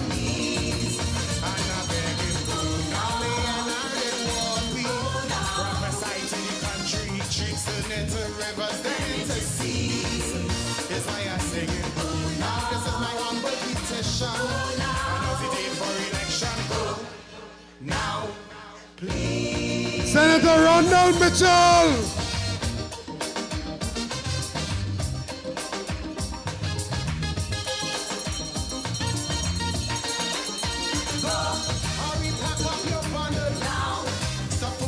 Senator Renuka Sagram Singh Suklal.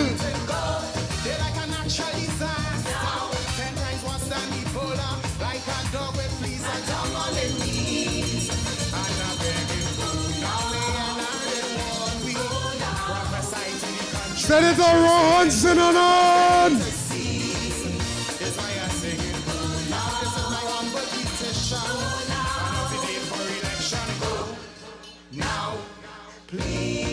Senator Avinash Singh.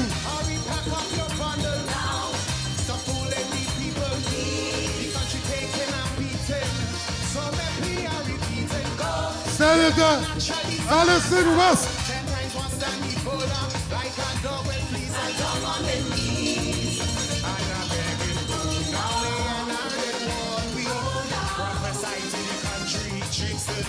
A big one coming, a big one coming. Or should I say a little one coming?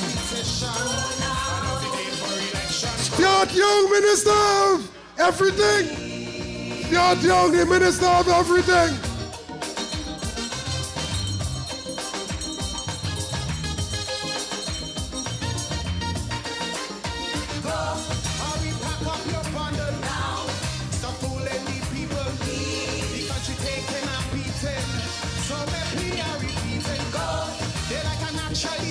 Reginald Harmer, Attorney General.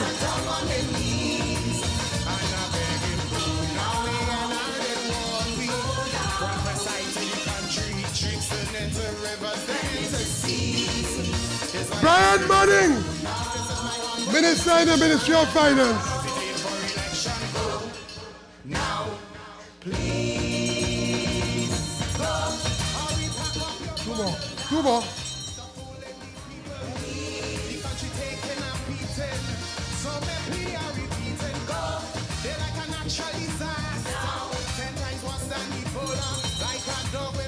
The short man, the leprechaun. Call me Imber the leprechaun. Imber the leprechaun, the Duane.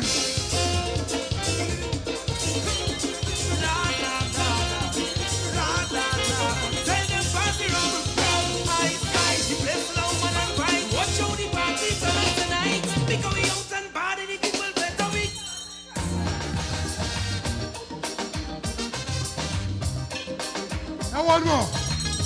Yeah, one more. Yeah, who is that? We have one more. Who is that?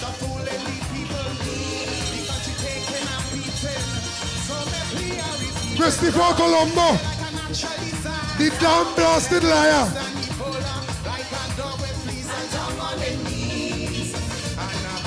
Keep Christopher Rowley, the Prime Minister.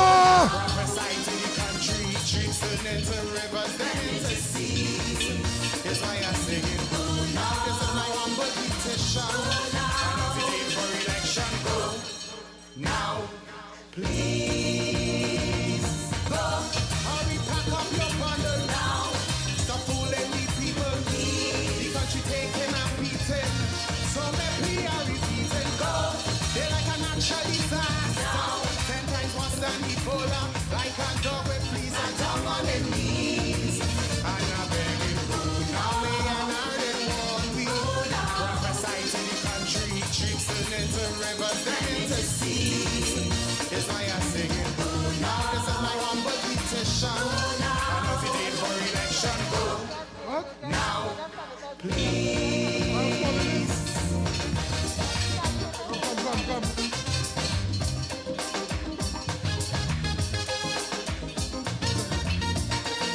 Edmund Ford. Hurry, pack up your bundle now. Stop fooling the people. The country taking and beating. So let me repeat it. Go. Kennedy Richards. 10 times worse than Ebola. Like a dog with fleas and down on their knees. Hassel Marcus.